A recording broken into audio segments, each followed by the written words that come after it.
geekversus.com.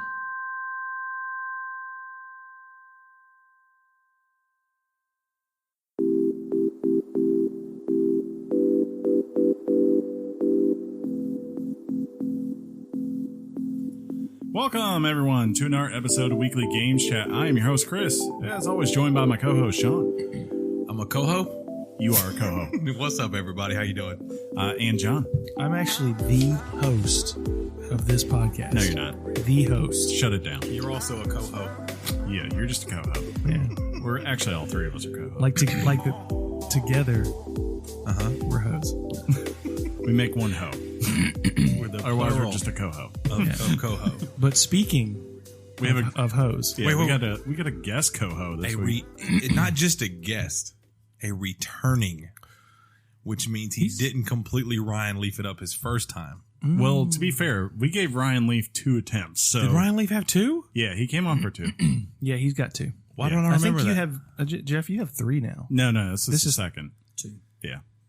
But he was here for Did he sit on the couch? Mario one time? Odyssey, which Correct. means you had to have seen that TV. Yeah, technically. That is true. That is true. And I think you've been to the house before, like in between venues on like a Saturday night. Let's just keep doing this and never hear from Jeff. What up, But, Jeff? ladies and gentlemen, friend of the show, Jeff. Hello, everyone. I was wanting to That's get what a, you went with, huh? Hello, guys. How are you? Strike 1? So on my second appearance, I want to know on the Ho level, Uh-huh. where am I ranking? 1 to 10. On the Ho level? Yeah. Well, I don't your know. competitions are BK, Yeah. Tim. I think Tim might be number 1 right now. He was legit. Tim was legit. Who's Tim? Persona. Remember Oh, Tim? Persona. 5. Yeah, Ah, exactly. the heck with that guy. Nobody cares about Persona. He's only saying that because BK's his best friend and benefactor. And finally, He's on to me. Mike D. Yeah, I exactly. think he's See? figured it out. But we had other guests too. Who else have we had? Josh. Josh has been Oh here. yeah, Josh was on here. He's Josh is top-notch. probably number 2. Andrew has been here. Actually, right. he's called in. Speaking, That's right. Yeah, do we do it now? Speaking of Andrew, Les Maries Miller. As we record this today, which is Monday. This is Monday. February. For Andrew Lemarie's Maries. What's today? The 19th? Today is the 9th. February 19th. My brother and Ho. Uh-huh. Today's his birthday. Happy birthday. Happy birthday. How old is he? He is. We don't care. He's like 20. He's 20%. I don't know. He's Little probably still in his 20s. I think. You think? Pretty sure. I miss my 20s so bad. I think everyone does. I think I've really enjoyed my 30s. Well, I have too, because you have a better, you have a sense of life. You have a little bit of seasoning on yourself. I'm You not have some an idiot. knowledge. Right. But 20s just You felt were Shut so up, Chris. good. God. They felt good, John. It's funny. I was thinking on the way over here. I don't if know I could go what you're back talking to about. a certain age, what would it be? And really, I was thinking maybe mid-30s. How old are you? 62. I'm in the mid 30s. You're like, you want to come back, but no, I would probably go late 20s. I'm with you there. Like 27 Ish. I would go like 27 to 32. I think that's the magic range. Yeah. Because you're just adult enough where you can go out and have some fun. Mm-hmm. But at the same time, you don't feel old yet. You're not going to wake up in pain if you go drink, or like if you go and you do something rigorous, you come back, you're not going to be like, why did I do that? I'm never going to walk again. You know, you don't have to worry about colonoscopy. You don't have to worry about really serious health things unless you're just one of the few unlucky percentage wise. You know, most people, you're probably good. Please don't scare our listeners with the talk of colonoscopies. My dad is going through that right now. Is he? Yeah, he can finally drink again, so he's happy about that. I didn't know he quit. He had some sort of system. I won't say what the symptom was, but basically he had to get tests and stuff like that, and therefore, like, he couldn't drink. He had to be on a liquid food diet for about a week, and it's like he was not having fun. Yeah, that's So fun. yeah, but he seems like he's back at it. Well, that's now. what's up. I like hearing the old up and ups about the pops. Exactly right. I mean, considering I didn't hear about the downs and downs until right now. to be fair, I didn't know until I walked into the bar and someone said, "Hey, Chris, how's your dad?" I was like, "Oh, what? What do you mean? Which shows you how much my dad tells me versus what he tells people while he's drinking. That's so awesome. So Black Panther came out. I was going to say that. Yeah, we have Yeah. a couple of people here that have seen the #1 movie in the world. 3 people could Yeah. have seen it, but some people don't know what Fandango is. No, he's That's looking you. hard at you, Sean. Look I at me. got the app on my phone. I know what it is. Then why didn't you use it Saturday? He lost track of time. I lost track of time. I was washing my It's car. unacceptable. No, I mean, some things happened during the washing of the car, i.e. the hose decided to break, Wake me up. and I have soap on my car. That's So I have to run to the store real quick, buy a new hose and a thing for Did it. at some point the car try to eat you again? No. No. Does it have a mouth? So I go check my phone He quickly answered that. and John is he's called me and like got a message and he goes, "Hey, just let me know if I need to save you a seat," because he had called previously, want me to go to the movie with him. I said, "Sure, of course, I'm on the way." So I didn't vacuum or anything inside the car. I just washed it. I get ready and go see John. He's already in there, and I honestly, for some reason, I forgot this was opening weekend of Black Panther. Dude, movie theater, our local theater. It was all the way over to like where that Jim Bob's restaurant is, which is very far away from the theater. Yeah, it was packed. And then back over to Sears. The line? No, not the line. what Cars. the parking lot. Yeah. Huge. huge. You know what's crazy? Hmm. He said that they were sold out, Yeah, and it just occurred to me. there was always an empty seat. We next to me. saved you that seat. Yeah. It never got occupied. Well, I think- nobody ever sat there. I they don't do- think they usually sell I- total. I know the answer because what they do is they used to manage. Yeah. So what they do is they do have an allotted amount for the event of overcrowding and things like Right. that. It's fire hazard-ish. But my question always was, well, if you have 300 seats, why do you have 300 seats if you're only going to sell 285? Mhm. I don't know. But that's it. A lot of people were going, well, I hope the 5 o'clock's available at the other movie theater across town. I was hearing them as I was walking. So, It probably but wasn't by then. John watched it. You saw it Thursday, right? I saw it with him too on Saturday. He was there. I was waiting. I was holding your seat for you. You whole were time. the surprise. He was the surprise. I don't know if You know, was. it didn't occur to me that he was a surprise. But yeah, I guess Now that you think about it, you would have walked into the theater, went, "What looked the at him, and then walked the F out. what the? That was the funny part because like that's why I said like he doesn't know what Fandango is because like John called me at like 1:30 and I was busy. I was like knee deep in Ages of Empire 2, which Oh, is that good? sometimes well I mean it's classic, so it's But it's the new one. it's the old never one, mind. but Okay, it's got the HD version of it. You were saying. But that could take hours of your life away without noticing. And I looked over finally at 3:30 and I saw I had a call from John. Called him back. He said, "Hey, just want you to know, going to Black Panther at 4:30." I was like, "Cool." And the first thing I did was go and open my app to Fandango and buy a ticket because I knew I was going. When we were going to the theater we went to, I knew it was a bigger theater, and I knew that it was an afternoon show. I mean, you should be fine in theory. I didn't know it was going to be one of the biggest selling movies of all time. Right? So How is it? That's what I want to know. I don't know. So they're going to tell us. I said, and I Honest stand review, by this. not the hype of the media, not because everybody's saying it's great. Anyone who knows me knows I am not huge on the Marvel Cinematic Universe, especially as of late. Like to me, Did y'all it know feels Because yeah. John knows. We all know him. John is nodding yes. By the way, Yes, I nodded yes. I am aware of that. like I really like Winter Soldier. I think that's a great movie. I enjoyed Ant-Man, but most of the time I walk out and I'm like, I've never had one maybe besides like Thor 2 and Iron Man 2 that I've walked out and been like, I wish I could get those 2 hours back. But usually I watch them and I'm like, okay, that was a fun little 2 hours, and I move on with my life. I don't think about it ever again. The last time I really, really enjoyed one was Winter Soldier, I would say. And this one I think is better than Winter Soldier, and I would actually say to me, after seeing it twice now, once unfortunately with John where we had really terrible sound, and like a really high pitched sound coming from the You heard that too? Yeah, from the projector. Like a little It was- buzzing noise? God, that theater was awful. After seeing it, I stand by. I said Thursday, and I stand by now. Still, that is the best superhero movie since The Dark Knight, and that's high praise for me because I don't like. It's definitely not on the level of The Dark Knight. Don't get me wrong. Like that movie, I I don't know. It would take a lot for a movie to get to that for me, personally. But I really, really, really like that movie. And I think it's the best villain that Marvel has ever put in the film, by far. Yeah, I mean, cool, man. There's there's all I will say is there's been 18 Marvel movies. Yeah. Somebody did research. This is easily in my top 5. Yeah.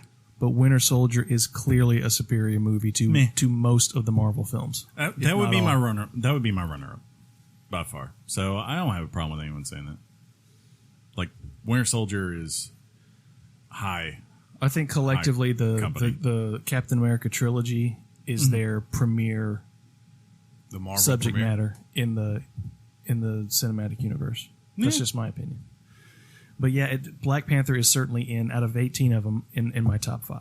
Yeah, nice. Yeah. Very solid movie. I despite all the hype, I'm not antsy to go see it. I'm just I'm at a point where I've checked out of superhero movies. I don't know if it's because the market is kind of oversaturated with them, but I do want to see it, and I think part of it is because everybody's talking about it. Yeah, it does. So it's like they figured out he kind of made a movie that takes a good part of like James Bond. Like there's a lot of gadgetry. He kind of has a cue. There's a casino scene in the movie. And it took that and then applied that to the Marvel formula. Yeah. Put that in there. And then really the biggest compliment I can also give besides the villain is that a lot of the Marvel movies lately, they've just been about world building. Like we have to keep relating this back to like what's going on in the Marvel Cinematic Universe. As opposed to just telling defined stories that matter for that setting. And that's not the case with this movie. Like, this movie is 100% maybe outside of one or two very small things about Wakanda and the Black Panther and him dealing with issues that are going on. Basically transition from being the prince that we saw in Civil War to then now, because his father has died, becoming the king. Whoa. That was literally in that movie. Whoa. It's been 2 years. Whoa. Not only that, but the character T'Challa in Black Panther. Yeah. This is not a knock, but he's probably the weakest character in the film. Yeah, I agree. But that's not a knock. That's to say he is a strong character, but the supporting cast is just insane. Yeah, like it's amazing. Michael B. Jordan as Eric Killmonger. Like they set it up where you totally come back and you're just like, this guy is bad. He needs to be stopped. But I totally understand why he is the way he is. And it makes sense for him to be that way. And you can actually empathize and be like, I totally can understand. If I was put in that same predicament he was, I probably could end up the same way. And they do a good job even like when they pull in the real world stuff and kind of like relation to current events going on, things like that. It never once feels preachy. It feels like they're finding a way to like legitimately say, if you were in this situation, how would you view this? And that's what he's kind of used for. Like, and it makes sense. It makes it relatable. Plus, it has actually pretty good humor too. It's not over the top like some of the other Marvel movies. Okay. Let's go see it. I'm down. Yeah, go see it. You want to go? Let me know. I will. When do you want to go? Soon? Yeah. Okay. John needs to go too. Yeah, you need to go get audio because obviously had the sound been better, it would have been my top. Well, like that's it. Like the music in that, from the score to the songs done by Kendrick, is like the way it's incorporated is just really cool, and like it feels appropriate is the best way. Like there's a part where like Michael B. Jordan, like where he's got this one moment.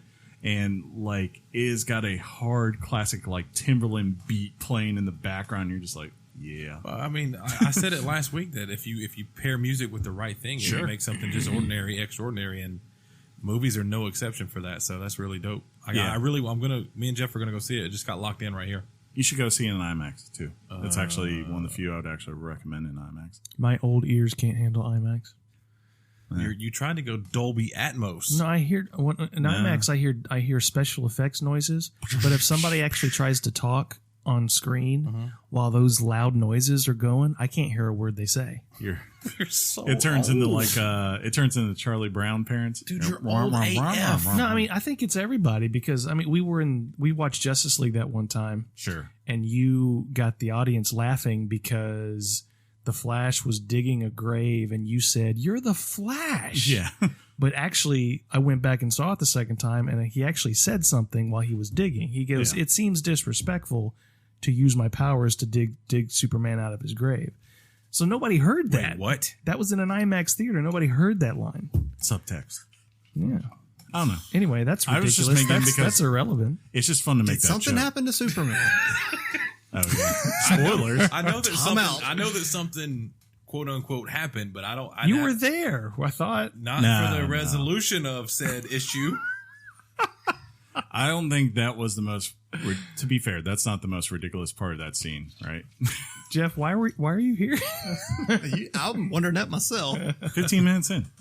It's all good. Anything else go down? We've done worse. The Olympics are still going on. Yeah. Norway's kicking everybody's butt. I think the ladies' Calves are figure skating is tonight. Possibly. Just saying. One Yeah. of the big stories I saw was a Russian athlete got caught for doping In curling. in curling. Curling. A male curler. which now they had a thing in place to where, because of the previous doping in this Olympics, they have to be known as the Olympic athletes from Russia, right? Yeah. Yeah. OAR.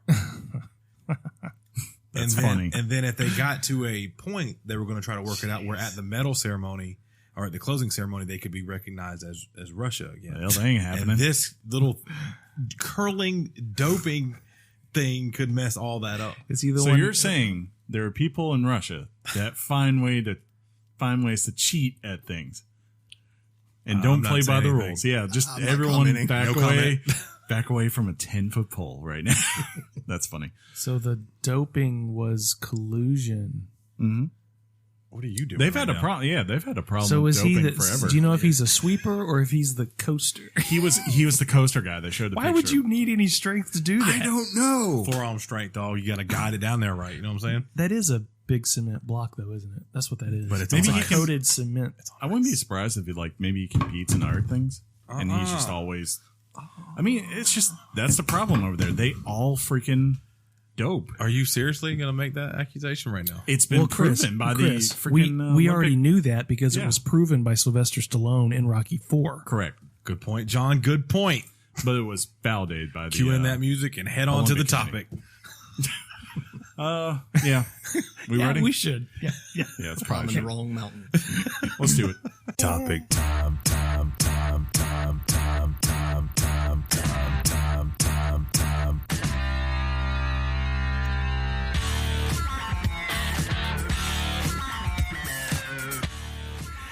The topic is. He came in way too high and peaked. He's so excited. I'm excited. The topic. You're peaking. You got this, John. The topic is, and it's why Jeff is here today. Huh? The topic is Celeste. There you go. Why'd Did you it? go NPR on me right then? In the end, That's kind of Because my he was thing. peaking, and I Sounded told him good. to Is it your calm thing? down. Does that sound good? yeah. You peaked so hard. I like the yeah. That sounds like. And speaking of peaks, Speaking of peaks of shite games. so All right, so look, I'm gonna play this role, and maybe John will too. As y'all get to talking about this game, okay. make me want to like it. 'Cause Okay, I absolutely think it's ridiculous. You know what? I tried something different this week. I actually wrote stuff down. I Did thought of you? you and I was like, Oh. if he wrote stuff down, Yeah. I should probably do it too instead of just rehearsing in my mind, hoping I bring it up. It helps So to I be did it. prepared when you got to talk. Yes. Just saying, I was PowerPoints like- and whatnot. I watched Colin Cowherd one day. I was like, he appears to be writing these things down in advance. See, Took- Jeff, took Colin forever. Cowherd is. Yeah, right. Who's Colin Cowherd? You don't know, you know The Colin herd. Cowherd. Who is he? Wherever you're listening. He's, yeah. He does a talk radio show on sports channels. He was on Oh, ESPN. that's why. That's now why I he's don't on know who he Fox, is and in sports. he's known as the Herd with Colin Cowherd, and he's very controversial. He says Yeah. things. He says things. He's He very. says things. Yeah, Is he, He as doesn't. controversial as me? he kind of looks. No, He kind of not looks really. weaselly, kind of like one of those kind of faces. I know the face, yeah. Yeah. Yeah. He's that guy. You could tell he's from the Pacific West. You could just look at him and be like, I don't Yeah, trust he's guy. that guy. He's like a fine bomb. He likes to stir the drum. He does like to, though he doesn't have the character guess like. Oh, no, Anyways, we probably should talk about this game. It's probably fine. So Here we go. here we go. So while I was playing this, I was thinking, for the most part, while I'm playing a game, I kind of think there are three major categories that you end up judging them on. Yeah. And I find with most great games, good or great games, at least two of those three, usually the game hits home at. Can I guess which three? No. Okay. First, how good does this game run? You know, does it crash? Does it consistently have to load? Is there just constant glitching? You know, stuttering frames, things like that. Like seven things. Well, that's part of it. This is all under the one category. It's the umbrella. I'm giving you examples. Why did you of make what pivot tables on your notes, dude? Did you make pivot tables? Is there a chart? Chris, did you make pivot tables? I do that all over day. there? I do that all day. I don't have to do this at home. This is OneNote. This is not Excel. Y'all don't even know. Second is, how well is the game designed? Does it have progression systems that make sense? When you're playing a platformer, are the levels, you know, are they fun? Are they intricate? Does it ever get boring while you go through? Just feel like you're doing the same thing over and over again. If you're playing a sports game, does it actually feel like you're recreating the environment that you see whenever you watch or attend a sporting event live? That's very important to me. And finally, how good is the narrative? Are the characters developed? Is there an antagonist I can at least understand what his motivations are? Does the story arc make sense? And does it deliver? Now, Dude. as I said, most great games, any of that. right? Most great games, I would say, obtain two of those categories. Skyrim notoriously crashes everywhere, but it has stories that are memorable and has a world that you just want to get lost in for hours, right? When you play something like Super Mario Odyssey, the story is kind of a secondary thought. There's not much behind it. It's a basic thing, but man, the levels are amazing, and that game runs like a champ. Never once did it ever crash on me. PUBG, on the other hand, is a game that, for the most part, for being something that was in early development, was pretty stable and has this world that allows you to create stories for yourself that can never be duplicated elsewhere. But at the same time, the progression system, if you ask people, and probably the reason why it's suffering a little bit right now, it's kind of, it's non-existent. It's not there. That's the one big knock on that game. Every now and then, though, I find you get games that actually hit all three of these. Tell us. Such as Portal. Portal hits everything. Nice. GTA 5, even though GTA 5 takes this one long time to load in, after that, it runs like a champ. You never have a problem no matter where you're going in that world. It's always running great. And you're set. And then finally, I'd also say Overwatch. Overwatch, which is really weird because you think there is no story in the game, but yet that game has elicited more characters and fandom for its characters than almost every game out the last couple of years. I will say this, and I don't say it lightly. Celeste is actually one of these games, and it might be the only platformer I can think of that actually hit all three of these marks. And that's why I think it's one of the best games I've played in recent times. That was such an amazing monologue. Thank you. I feel like you did that in the mirror. Well, But it was feel like there good. was I some mean, practice. that was Yeah. like You on had this point. You had this look on your face. See, when I prep, I actually I do. guess so. Yeah. I mean, that apparently was I just- need to start doing this. That was just a really good intro. See, I don't have any prep, so I can tell you about my experience with the game. So like, I'm digging through Steam one day, Okay. and I see this Celeste, and it sparks my interest. Then a couple of You days said later, that's a pretty name. So you saw Looking it on your own prior to Chris maybe reaching out and saying, "Hey, I saw it on Steam, and I thought, well, this looks intriguing, but it doesn't look like something I want to play on my PC. Understandable. It just doesn't appeal to me in that way. you do have a BA PC." Right. A couple days later, probably that mean? over Nod. a cold one or something, Chris, he mentions Celeste as a game I should check out. And I'm like, well, I was looking at that on Steam just a couple of days ago. And he sold me when he told me it's on a Switch, right? And I thought, okay, now I saw it and it didn't appeal to me for my PC, but if this is on the Switch, okay, this looks like something I can get in, get out of quick, get a couple levels in, that kind of thing. And that's what it ended up being.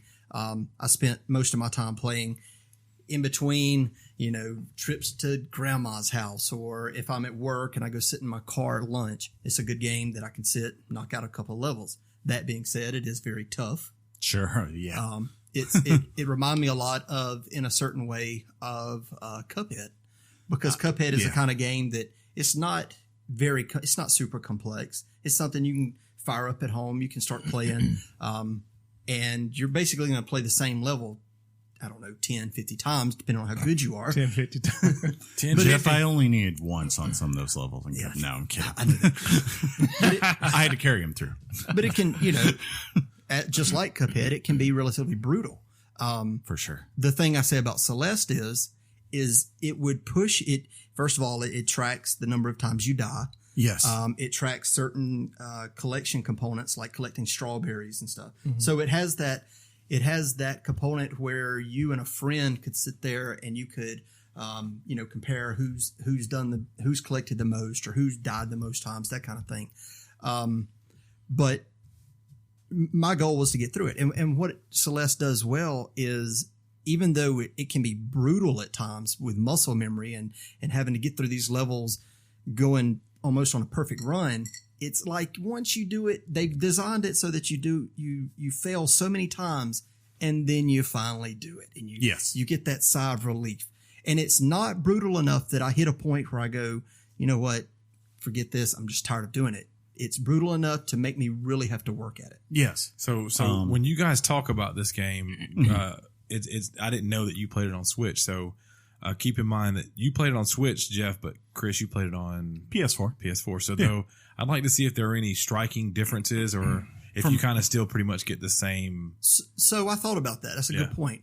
As I play on the Switch now, you can use your main movement controls with the directional pad or with the left analog stick. I use the analog stick.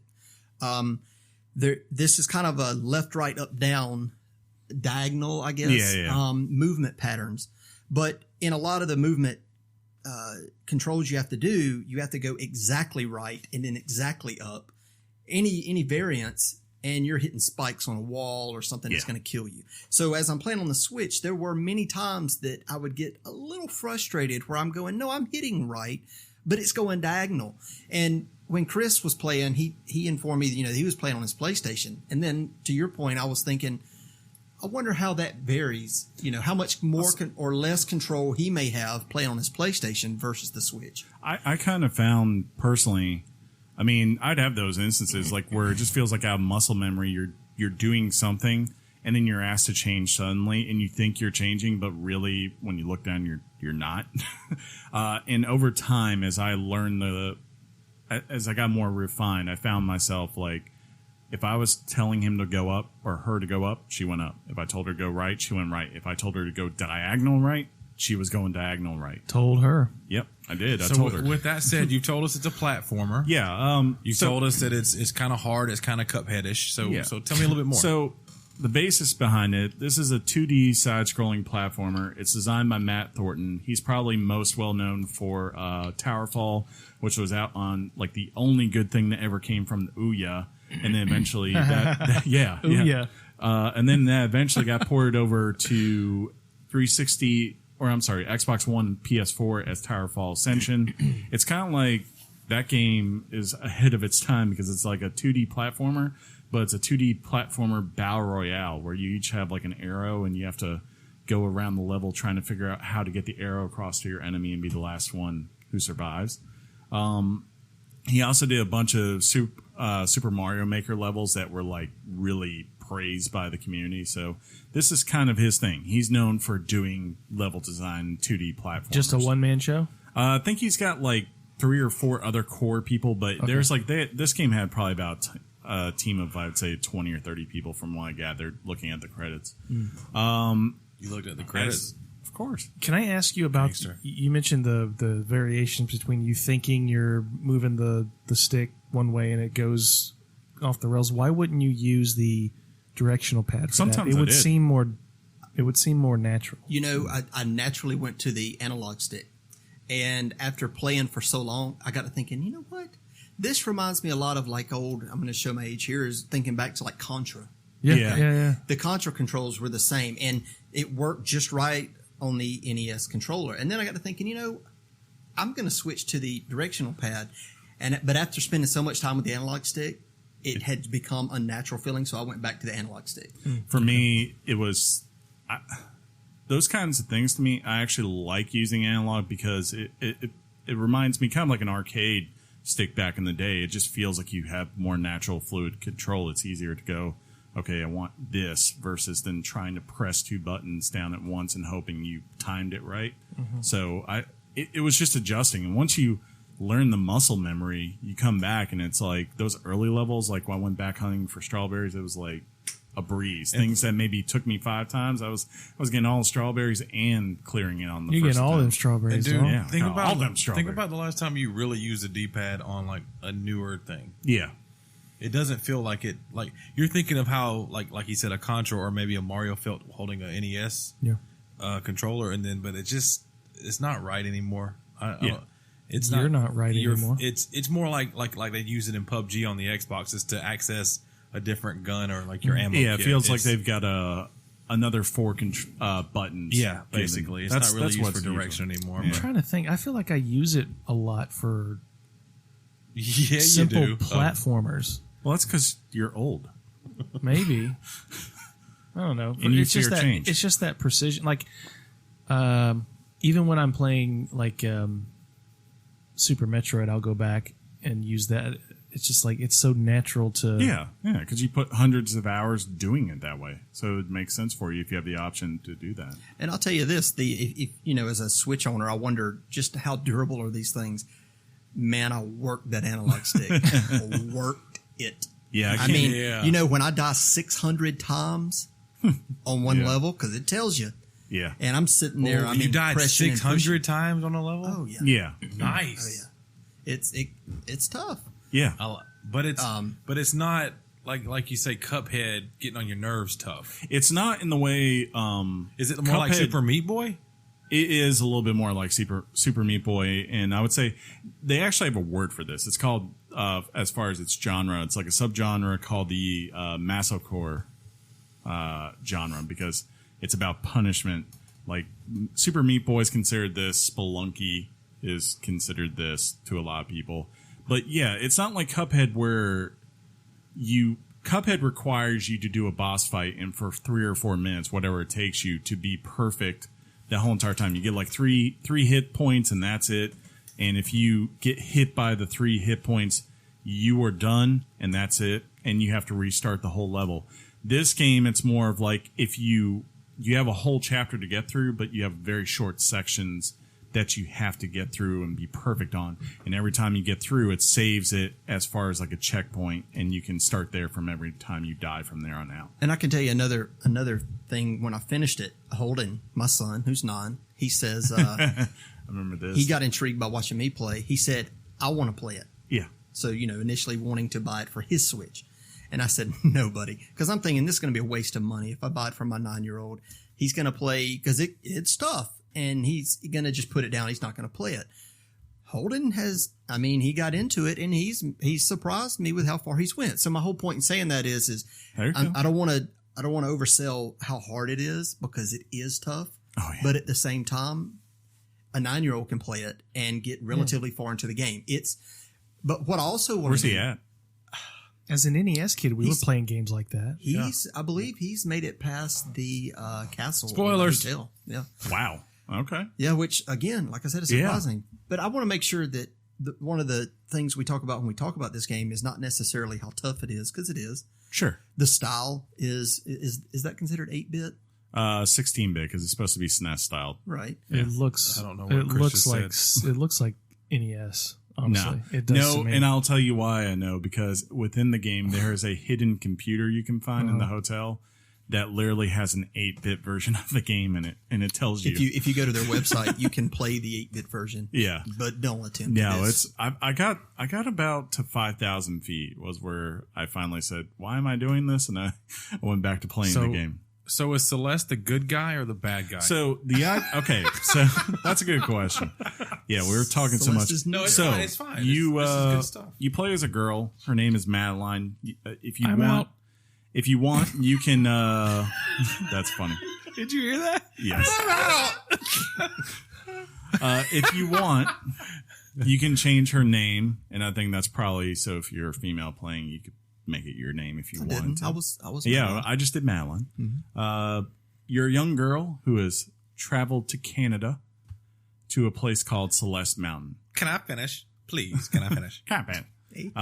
She's heard prior to this that it's a transformative experience, and she's at a point in her life where she feels like she needs a transformative moment. She's not going sure to why. Canada? She's not sure why, She's gone into Canada has good stuff. She's gone it through her head that basically she needs to do this. She needs to do something that's hard and to overcome it.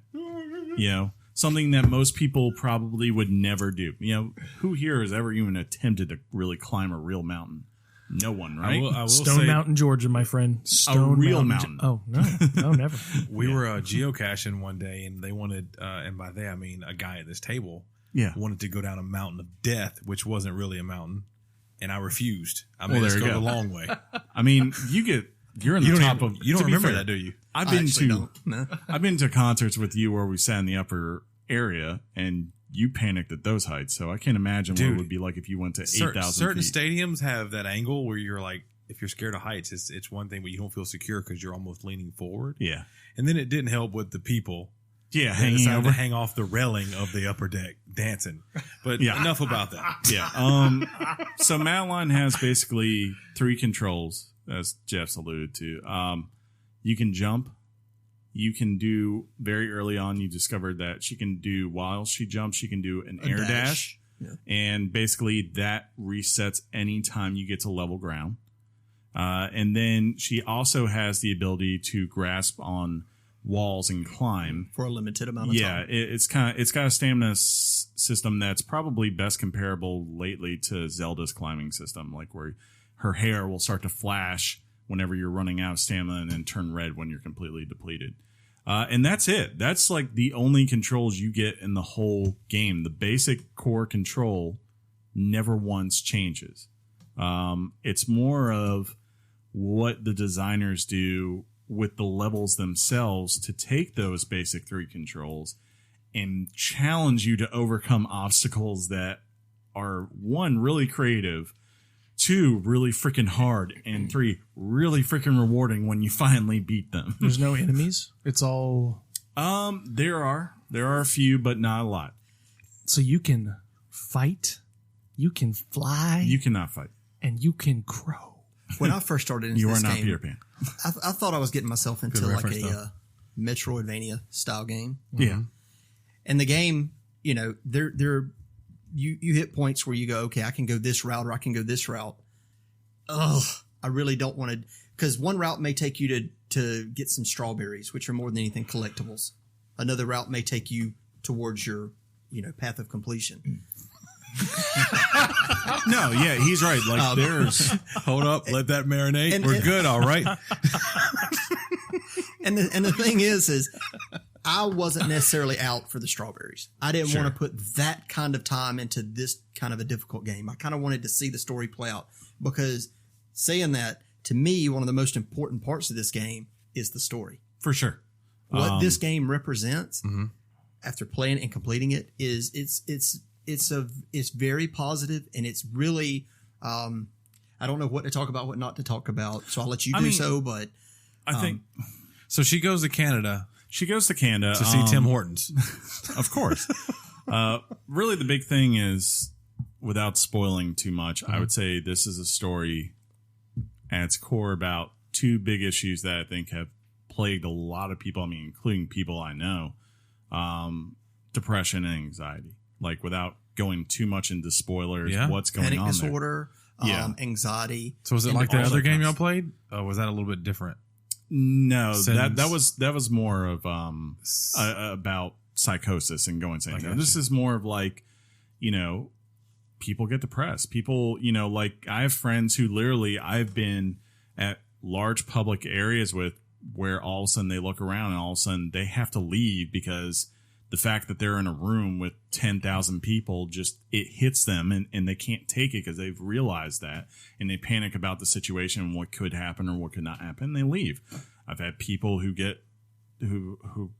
friends and roommates who have gone through very large fits of depression in their life. And it's something that a lot of games don't talk about, but this one actually does, and does it in a way that doesn't feel cheap, I guess is the best way to say. It feels like a great representation of what that is, and more importantly, how hard it is to do something about those things. When Madeline starts up this mountain, one of the first characters she comes across is the older lady. Oh, yeah. And she, if I remember correctly, she basically tells her, you can't do this. I don't know why you're trying. You can't do this. Yeah. And she insists that, well, I'm going to try anyway. And she starts up the mountain.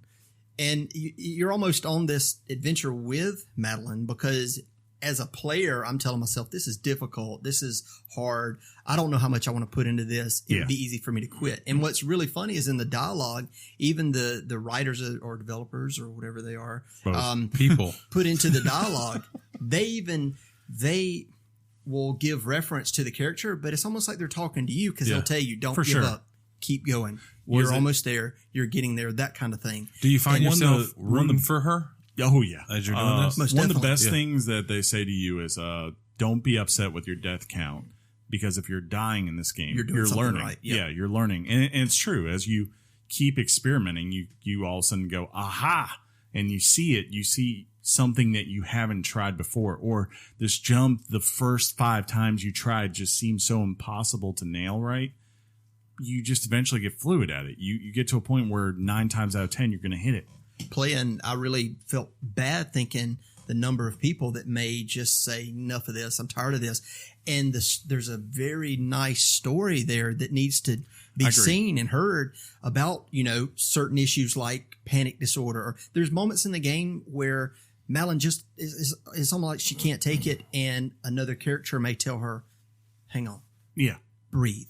Yeah. And there is a breathing exercise in the middle of this game to help her cope with her panic and what I keep referring to as panic disorder, to help her. She's having panic attacks. Yeah. And he's coaching her through those panic attacks and teaching her. And I think that where this game starts, where it goes, and how it finishes, to me, there's moments in the game that I wish that I'm watching there's no cutscenes, but there are dialogue moments between 2 characters. For sure. Where I'm thinking, man, this is really deep, and this is really important. And I want to, at the end of the game, go back and play it for someone like my wife. Or can I get one? Well, they do have I want your wife. Oh, man, we could play. We're like awful. this. Wow, yeah, wow. Ball drops. We just Ryan Leaf that. You can't blame me. It's not really something I say. Oh, really? Don't try to check you're it just on gonna, this. You're not part of the team, John? So if I one day just go, me and my wife, you don't. Yeah, you don't say your wife. But to That's be never- fair, you that's- had me just now, That's probably and I don't know if the listeners will see it, but Yeah, I went at it too fast. no, I'm leaned in, like I'm listening. They wanna wanted hear to what hate you- this so bad. Now they're like, wait a minute, what's going on here? We're still getting me, and I mean, you're saying that a story is told, Very much. but watching you play it and knowing that I don't have the urge to play it It's now. an equal I'll balance. tell you this. It's an equal balance of, okay, I'm going to play for this period, then I get some story. I'm going to play for this period, then I'm going to get some more story. And what I was saying was that there are moments where, I want to go, wow, that was really kind of deep and really kind of impactful and important for other people to hear, where I want to go back and play it for my wife or Your wife. Yes. Or a friend, and say, just read this, just listen to this. And Now, but the problem is I don't know that there are those save points within the game so that I could do so. So really, if I told John go play it, the only way he's going to get all of that is to play through himself. well, there is one way you could do it, because I YouTube. have a mutual friend who also got this game, and he quit. He quit for those very reasons. He was like, God, this game is hard. He's like, I'm just going to go back to Battlefront. And it was actually a person I really wanted to play this game, because I was like, he will relate to this a lot. And what there is, and you've probably seen this, and I've researched after the fact, there's a thing before you start that says assist mode. If you turn that on, it basically makes you so that you can float through the levels. Really? Like, it takes away the challenge. Like there's no challenge for it. So like, if you wanted to get someone just through that basic story, And that's how you played? No, I got Dude, you played on 75. easy mode. We know it. There is no easy mode. You I got 75 You strawberries. just told us about the easy mode. But anyways, I feel like in reviewing games like you guys do, Yeah. that one of the things you have to really do is hold back on spoilers, because you don't want Sure. to spoil the enjoyment of a game for a person. this is the kind of game that there's so much we're not talking about. Sure. Yeah, I mean, like because I don't want to spoil the experience for anybody, but there's so many components to the game that we're not talking about that I'm doing an injustice by not being able to. Really, there's a bunch of characters in this game that you meet that are all memorable. There's a fellow traveler that you meet who's kind of your main companion, and Theo. He's kind of like Cosby. He's kind of like your ground, like he's your guide for Huxtable. entertainment, like. Huxtable, yeah, Theo Huxtable. He's the one who brings in the. He's the one who brings in the lighthearted humor and the fact takes away from the seriousness of this whole entire thing and makes it relatable. There's a hotel clerk named Mr. Iyoshi, or Oshiro, whatever it is. Something. Yeah, something like that. Basically, he's this guy who consistently is trying to win your affection and then consistently doubts himself at the same time. He's like, why the heck would they ever care what I have to say? And then there's another character which that is we won't, arguably the main character. Yeah, we won't. There is another character that kind of in a way serves as a villain, and that is a very memorable part too. And I won't say anything else on that because you should just discover that for yourself if you're going to play this game.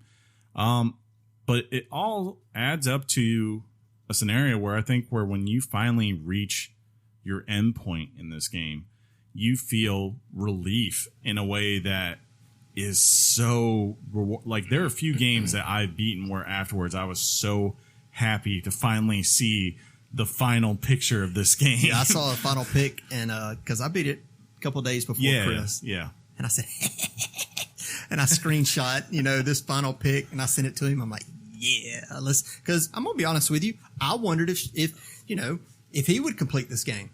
I had climbed this mountain, so to speak, and finished it. I was proud of myself because I typically won't finish a game. I finish most games I play, but I don't finish. He winked.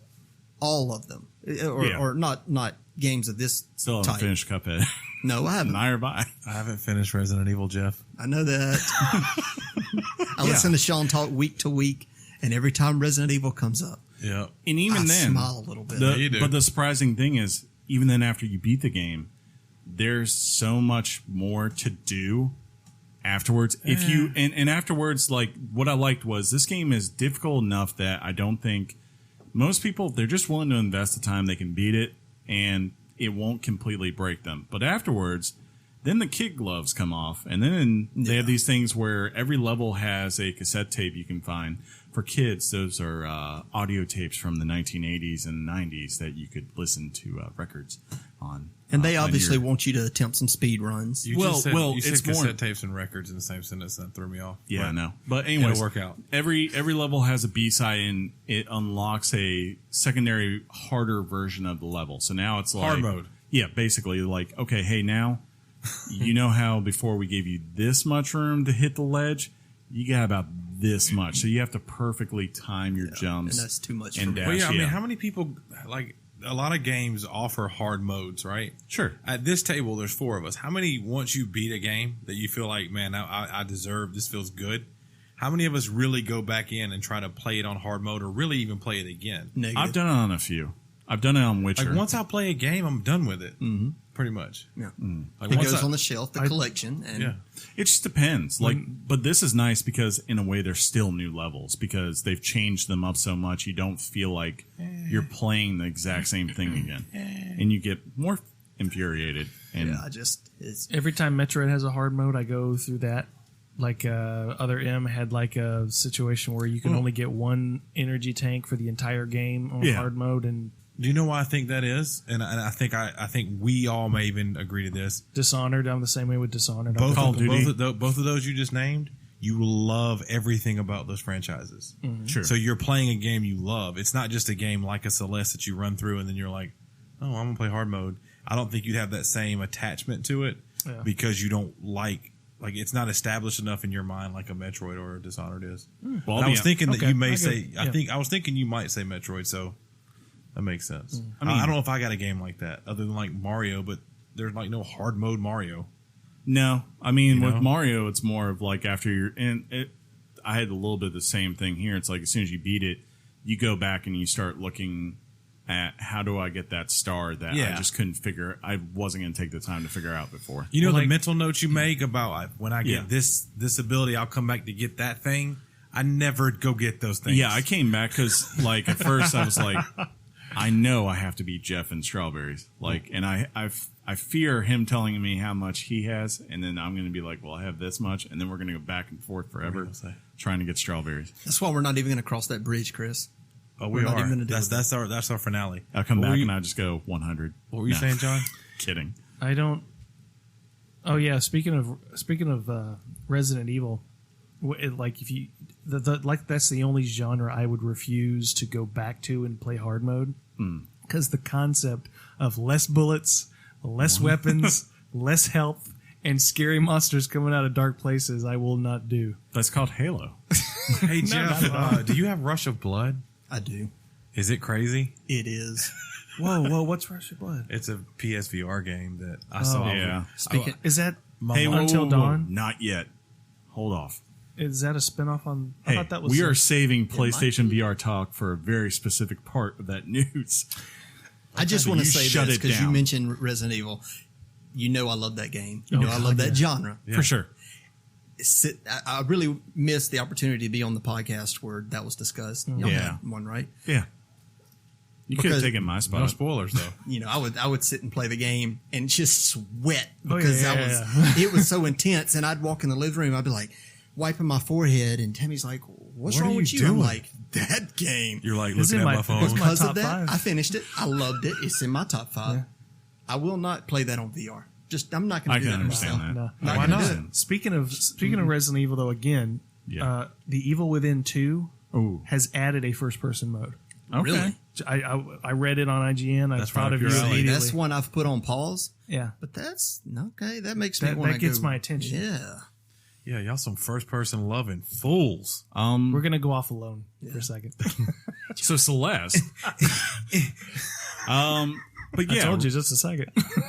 wrapping up though. Never. What? I have to say, like I said, there are a few games that have given me this level of accomplishment. It felt like a metaphor for life when I beat this game. It's just a game, Chris. I do not say that, like, you know, there are very few games that get to that point. And when I came in and I started playing this, I was like, this is going to be an okay game that I think some people overvalue. And then as it went along, I was like, oh wait, no, this really is going to probably be one of the top 5 games I play this year. Like, that one is right now cemented at number 1, and it ain't going anywhere anytime soon, I think. Whoa. Yeah. Final question for Geoff. How often do you take your Switch to Grandma's house? It's a good point, because that's what I was going to say. Is if you're anything like me, what do we pay for this game? Like $29? It's $20, I think. Oh, is that all? Maybe $19.99. $19.99. If you're anything like Can't me, hide money. and you got a Switch, you've played Zelda, you've played Mario, you've played Splatoon, and your Switch is just kind of sitting aside. You need something to do on it. Pay $20 if you got it. Get this game, and it's an easy in and out, and give it an opportunity. I'm not going to tell you to buy it on your PlayStation or your computer.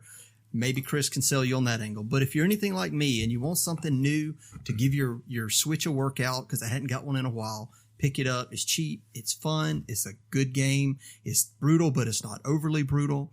And I think it's got a good story, and you should check it out. I bet it sells best on the Switch. If you, I would say it does not matter what console you have. I mean, if you like platformers, if you like this kind of stuff, then yeah, you're going to be fine. I definitely will say if I still had a Switch, I probably would have picked this up on Switch because it's definitely a game where you could go through one little section and, perfect poop game. Like you could go take your poop, work through 1 or 2 levels. Then you put the poop on machine that up. hemorrhoid. Yep. Yeah. When he said work on 1 or 2 levels, I didn't think he'd say 1 or 2 levels. Yeah. But Chris, I think I know work on what number 2. Work on your levels. What I'm about to say. I think I know your answer. You pretty much, let me know. But how many Richards? 9.5 Richards out of 10. Oh, that is a lot of Richards. That is. That's some girth right there. 9.5 Richards out. Are you familiar with our Richard scale? I'm very familiar with your Yeah, Richard. you are. My Richard scale. So it's a very long Richard right now. I'm going to go 8.5 Richards. Oh, okay. So I liked it more. Not bad. I liked it. There you go. I liked it a lot. A much more conservative I just don't want to. Richard. I don't want to evaluate. But I definitely like the game, and I'm going 8.5. There you go. Okay. Solid. Yeah. That's hey, John, this is when you chime in and you say, based on IGN scores or whatever one you say that's a. I think they gave it a 9.2. No, or you say it a based 10. on the scale of. Did they give it a 10? Yeah. Like a 7 for them was like an outstanding game. You always say that. What's that good? But an 8.5 according to the IGN scale is great. It's great. 9.5 would be amazing. That is true. Amazing. Yes. That's what they go with. Yes. Yeah. Go pick this up. You Jeff, too. today you don't have tell me made- what to do. Well, you don't pick this up because no, you too. When do you guys ever play platformers? When was the last time you played like Super Mario Odyssey for 5 minutes? Right? I still play Mario Odyssey. You never turn on your Switch anymore. I can't. That's right. I beat it. That's because I beat it. I'm pretty far in SteamWorld Dig 2. So 5 years in. Good It job. doesn't, not SteamWorld Dig 2. It's not 5 years old yet. No, it's like It's like 2 maybe. 1 or yeah. 2. That was a game I really wanted That's a to good play. game. It's really good. It's perfect on the Switch. Is it? You'd like it. I'm looking forward to Owlboy, right? Yes. Yeah, I've had Owlboy forever on Jeff. PC, but I was very happy to see that IGN go. gave it a 9 something. Yeah, Did it's a you, solid game. you and I were on the same link about Golf Story. That's a good one too. Right. Did you end up Why getting here? it? I haven't. We need to get that. It also is one that I've played with Oh. in my head. Oh. Well, let's Let's pivot. Should yeah, we do you this? want to go play with the news? Let's go play with the news. Okay, Jeff, are you going to stick around?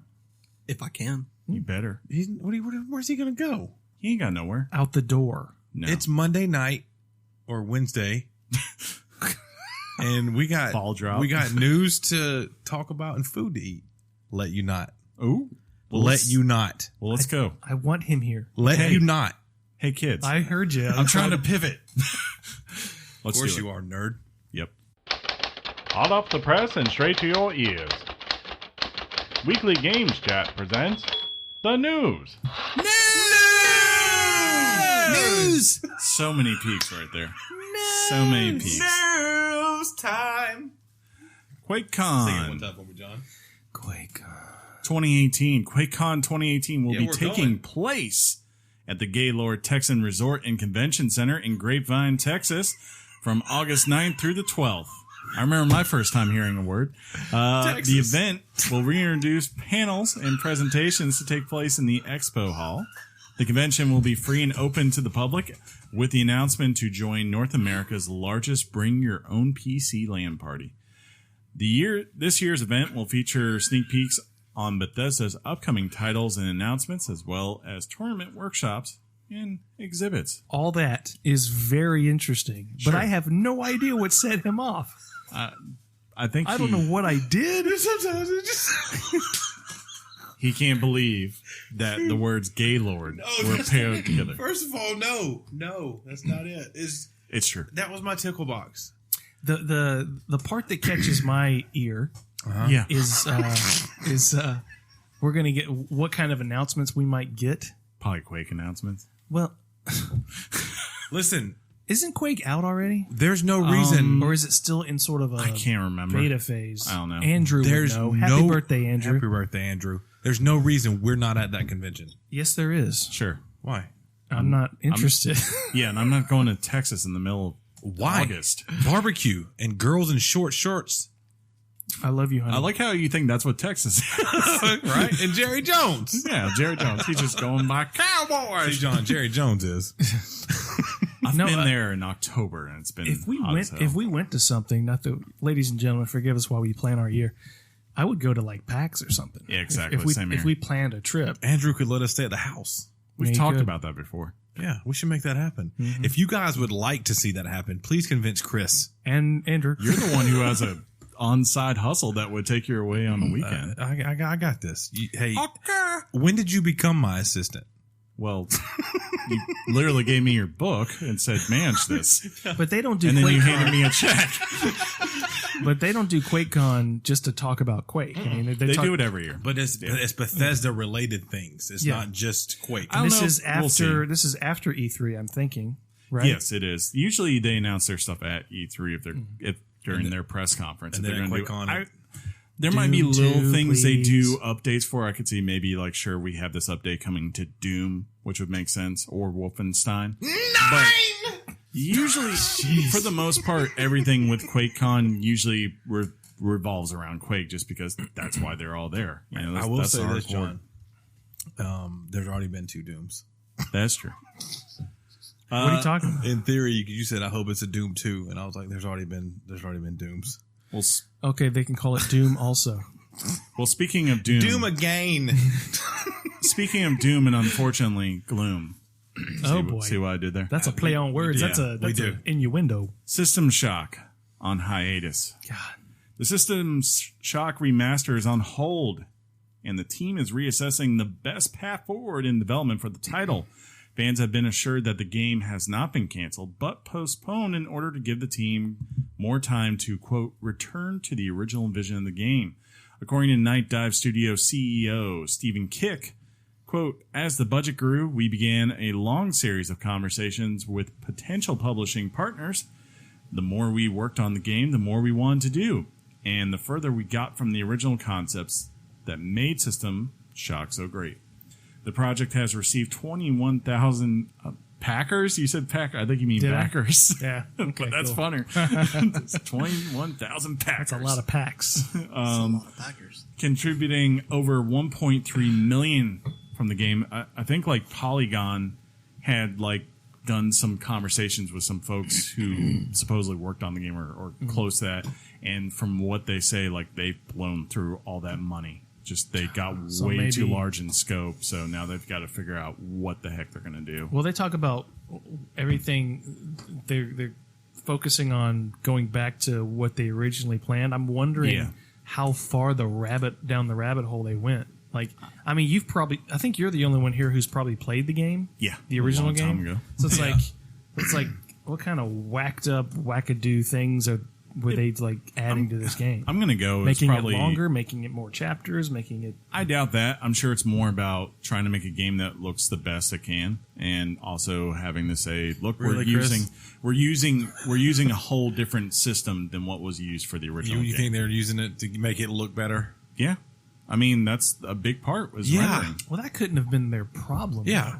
Sure. I mean, if you have a game that was never made on an engine, Got 'em. for it. He right? got me. Yeah. He got me. You take a game that was developed for an engine that was completely different than what we use today, and now you're saying we're going to recreate that game, My Yeti's bigger. and we're going to make it look great and it move in a way that feels good for you as a player today. Y'all just talked about That's- a game that's- last week that they did that to. I mean, yeah, but that's sometimes really hard to do, and especially when you're a very small studio like this and you have very limited funds. I mean, 1.3 million. And game money is not a lot of money. Yeah, I game mean, development. it's a drop in the bucket for most studios. You just wanted to say But that's drop in not the to bucket. say I did. That's not to say that's all the money that they had on the game. That's just. I think just a, the rumor right now is that they are looking for more backers, like not so much Kickstarter backers. It's more like Finance. publishers, who are willing to come in and say like, we'll front you this kind of money. Get for Phil in development. there. He's picking Microsoft, up everybody else. dude. Yeah. Yeah, Get yeah. some Microsoft all up on it. I hope they recover this, but I definitely won't be surprised. I mean, look, Kickstarter is a risk, no matter who you are. This is what I wanted. This is a project I wanted to see come out. Sure. So I hope it does. Hopefully, if it's good. Please don't Duke Nukem this. PlayStation VR price drop. The PSVR It's time. is getting a price drop for a limited time. The standalone headset will cost you $200 between February 18th to March 3rd. That is $100 off its original price. In addition, That's two called bundles are getting a price drop. The first Doom VFR bundle will cost you $300, and the Elder Scrolls V Skyrim VR bundle, which comes with everything plus 2 Move controllers, will be priced at $350. Normally, I believe that's at like $400 or $450. One of the two. Can't remember. Chris, can you remind the audience what VFR stands for? We can't say that word. Reality. No, I thought it was just virtual in reality. Yeah, we can't. Yeah, we'll go with that. Wow, that was really impressive. I almost thought I just said it. He Actually, said it, but didn't say it. I actually heard Virtual it, but you didn't say reality. Right. It's amazing, right? Just Do it wait till again. just wait till you play back. It's gonna be great. it. Do it again. I bet you can't do it again. Virtual in reality. Virtual. Holy crap! You did it again. He gave the ing. I think it's the gave K. the ing. He said virtual ing-ality, reality. John's have the deal being around kids for years. See, if I did, no, he doesn't. No. If I tried it, I'd say it. Now, I have to say, I feel bad because even though I've now experienced PlayStation VR, Wait, what? thanks to the What? wonderful support What? of co-host guest Geoff this week, I have continually forgotten to bring up the fact that I have now played PlayStation VR. You have a PlayStation VR? I do. He does. You could have brought it. You could have. Could have. You know, it's funny that you say that because It's not. Chris said something about let him borrow it. If you have one of these, you know that it comes with. There's a lot of cords involved. really in this are. thing. Yeah. A lot of hookups, cords. Did you recently get it? Christmas? Yeah. Yeah. So did you get the updated one with less He did not. components? I don't have the Move controllers, and I kind of would like to have those. I think- what are they? $60? Yeah, but he's asking, you have the first version, right? Yeah, the they- V1. The Like They Series slimmed 1. it down. So Yeah. we had this talk around Christmas time, Yeah. and I think so. I got the one that came with the Gran Turismo bundle. That's Yes. not helping us at all. I know. that's It's the helping one. you? That's the one. That's the V1.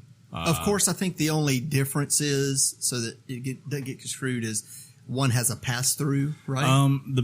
From what I've read, the pass-through. biggest things that are different are the way the wires are managed on Not the as headset. cumbersome. like the a way Wii U. there are actually earbuds that are included directly on the headset, and they're kind of designed in a way to fold back and fold in conveniently. And then the other thing is the box. There's a pass-through box. Yeah, there is. And on the V1, it could only go up to 1080p output from that box versus this new version where if you have your PlayStation 4 Pro, you could still do 4K pass-through. I didn't think I would be as interested in that, but you spoke of Rush of Blood. I did. I have that. I did. I said that, One Jeff. of you guys did. Rush of Blood is really fun because it's a horror game on a roller coaster. roller coaster. Sure. And the first time I played it, it's like Resident Evil. It'll get you, right?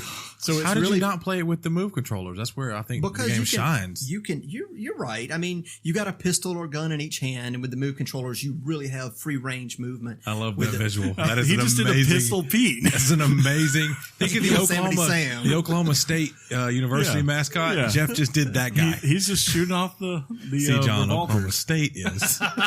Without the Move controllers, you're limited to the handheld. And you, I wish I could show what I'm doing to the podcast, but you're limited here, and you still get the effect.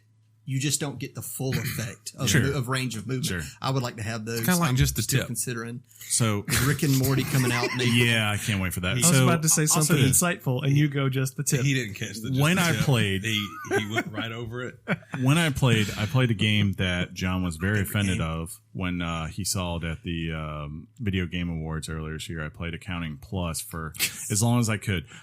For what I got through, that game is hilarious as Is hell. it really? But unfortunately for me at the time, Jeff and I had been profusely drinking a good bit there's no before way I that. put- So, Uh-uh.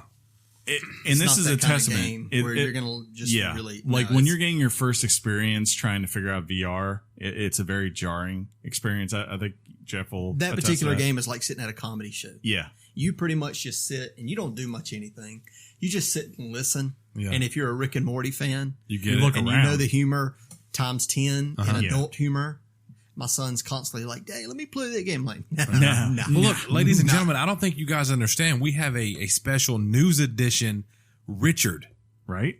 Like, how many Richards do you give PlayStation VR from your experience? From first glance, I would give it a 4, Richard, out of 5, Okay. or Or also 5 an out of 8. 10. I thought you were I'll about to do say an a 8 4 out of 10.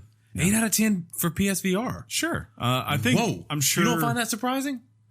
Not From from Chris? him. Not from him. No. Really? No. It is immersive. Like there's a point in that game where you're all of a sudden like put in this cityscape and like in an alley. You know what part I'm talking about. And like when I was sitting there and I'm looking up, I was like, "Dear God, I'm in this thing. Like this is really That's weird." what Like I I mean. could see the sky and I could totally get the depth of like how high up the roof was compared to where I was.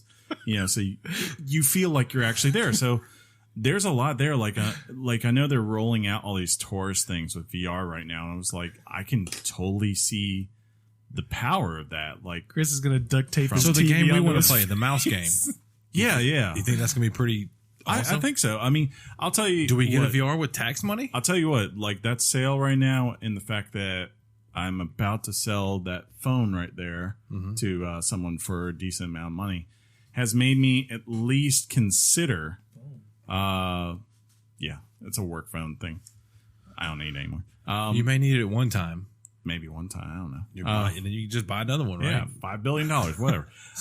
work property? No. Anyways, He's not. It's legit. With that influx, there's part of me at least has considered getting it. What are the Or premier else titles getting, right now? Is Doom and Skyrim like Gran legit? Turismo, Batman VR is short. This is the Resident Evil. full game.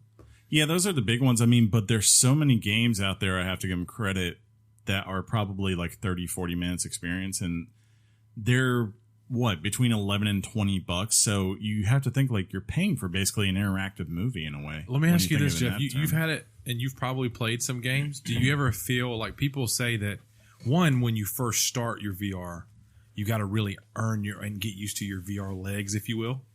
And then have you ever experienced being in the world too much to where you come out and you're feeling even after you've gotten your VR legs really situated? I had a VR unit on my Note 4 for anybody that has one out there. Chris argued with me that it wasn't true VR. It is true VR. It had its issues. It's not true VR. Then I go to the PlayStation VR. I'm not one to get motion sickness prone or anything. I can say that when I played Rush of Blood, I did have a couple moments where I was like, whoa, hang on a second. I can see that. That really, that got me down in my old gut. But yes, but no. I mean, I think it depends on how prone you are to motion sickness kind of thing. I'm very prone to motion sickness. Then you may have moments. And when I had that really bad ear infection that I had nerve damage on, it's like it's amplified. That's the only reason I haven't really bought the VR. I've heard that with Because I really want to play it. Why do you have that look on your face of panic right now, John? I've heard as far as the It's motion, just what I look like. the motion sickness stuff. I've heard that it is better on the Vive and also the Oculus, and I think it's just because of the way the tracking works. It's a little bit more natural. You're not having to jerk your head back and forth. Like and stuff, all or the what? camera stuff. I believe the thing that makes PSVR work is that it's all camera tracking based, whereas the other ones have a little bit more intricate systems to help you with movement, especially the Vive. They have more intricate dollars you must spend on them, too. Yeah, they are. I personally more think expensive. VR is the future, or at least some. I do too. In some I don't think way, it's just a fad, right? In some way, it's the future. But also, currently, if I had to give the PSVR or my previous one a score, right now I'm as VR as a whole, I'm still in the 5 out of 10 range because I feel like it's tech that is gonna be somewhere and it's going somewhere. If I took the internet, back to the 40s with the people, and I said, all right, this is going to be awesome. facts. This is the future. Go ahead. Here's the internet. Oh yeah. There's not many websites developed yet. Well, what do you want me to do with this internet? It's just kind of the same with VR. VR, I feel, is the future, but it's still like everything you do in it is like a tech demo. It's, Sure. check this out or check this out. It's gonna go somewhere. It's just not there yet. Now, if you have the luxury money to buy a unit and you want to play Accounting Plus or Gran Turismo, man, when I put it in, I'm sitting in a car. I'm sitting in like these high-dollar cars, and I'm looking around the seats all around me. I'm looking, and I really feel like for the first time in my life, I'm in this $1 million car. And then the racing is awesome. Do you have a wheel or are you playing on your controller? It was just controller. We really got to get you some moves. So see, I'm limiting myself. You're right. I need the motion controller. We should go take care of that as soon as we leave here. I appreciate that DJ money coming out. Yeah, it's early adoption right now, but you see, and I can see why the whole entire industry for a number of years has been excited because you could just you see this thing that's new and it is distinctively different than any other game type that you've played before, and that's refreshing. And it's like, yeah, Jeff's probably right. Like, I'm interested to see where this is in 5 to 10 years. Like, they did the latest service. 5 to 10 years? Well, I mean, it's kind of like that. Like, you have to lay your roots down and say, like, for instance, 3D gaming. 3D gaming started in 1996 or so. And those games, when you go back and you try to play them, outside of a few, like, say, Final Fantasy VII, and things like that. A lot of them, they are crap by today's standard. They do not hold up at all.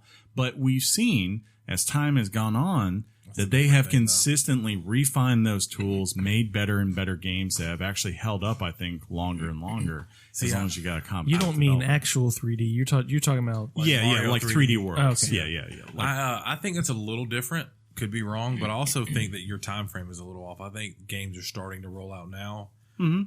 it's picking up. My fear is that what's going to happen is on your consoles, because the demand is not going to be there, or at least the people are not going to purchase them at the rate that it's needed to support it. On the consoles, it's going to bottom out and to a point that it disappears. Yet on the PC world, it's going to continue to build and gain momentum. But on the PC side of things, I can get a PlayStation VR for what, $200 maybe. If I want a true VR like on a PC, I'm going to come off some money. And I'm afraid that on the console side of things, it's going to about bottom out. The PC side is going to continue to roll along. Then it's going to be a resurgence where now we're talking about some serious VR.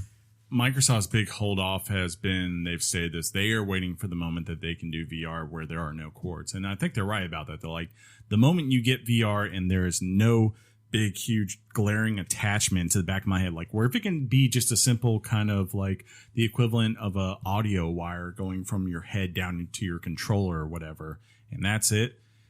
That's all of a sudden. Yeah, I mean, it just takes time, but you think they're probably going to get to that point someday. It just takes time, and once they get to that, that's $5,000. I think that I don't think they're going to bottom out as much as you may think as far as the technology attachment to like a console, because the consoles are getting stronger, which is only going to help.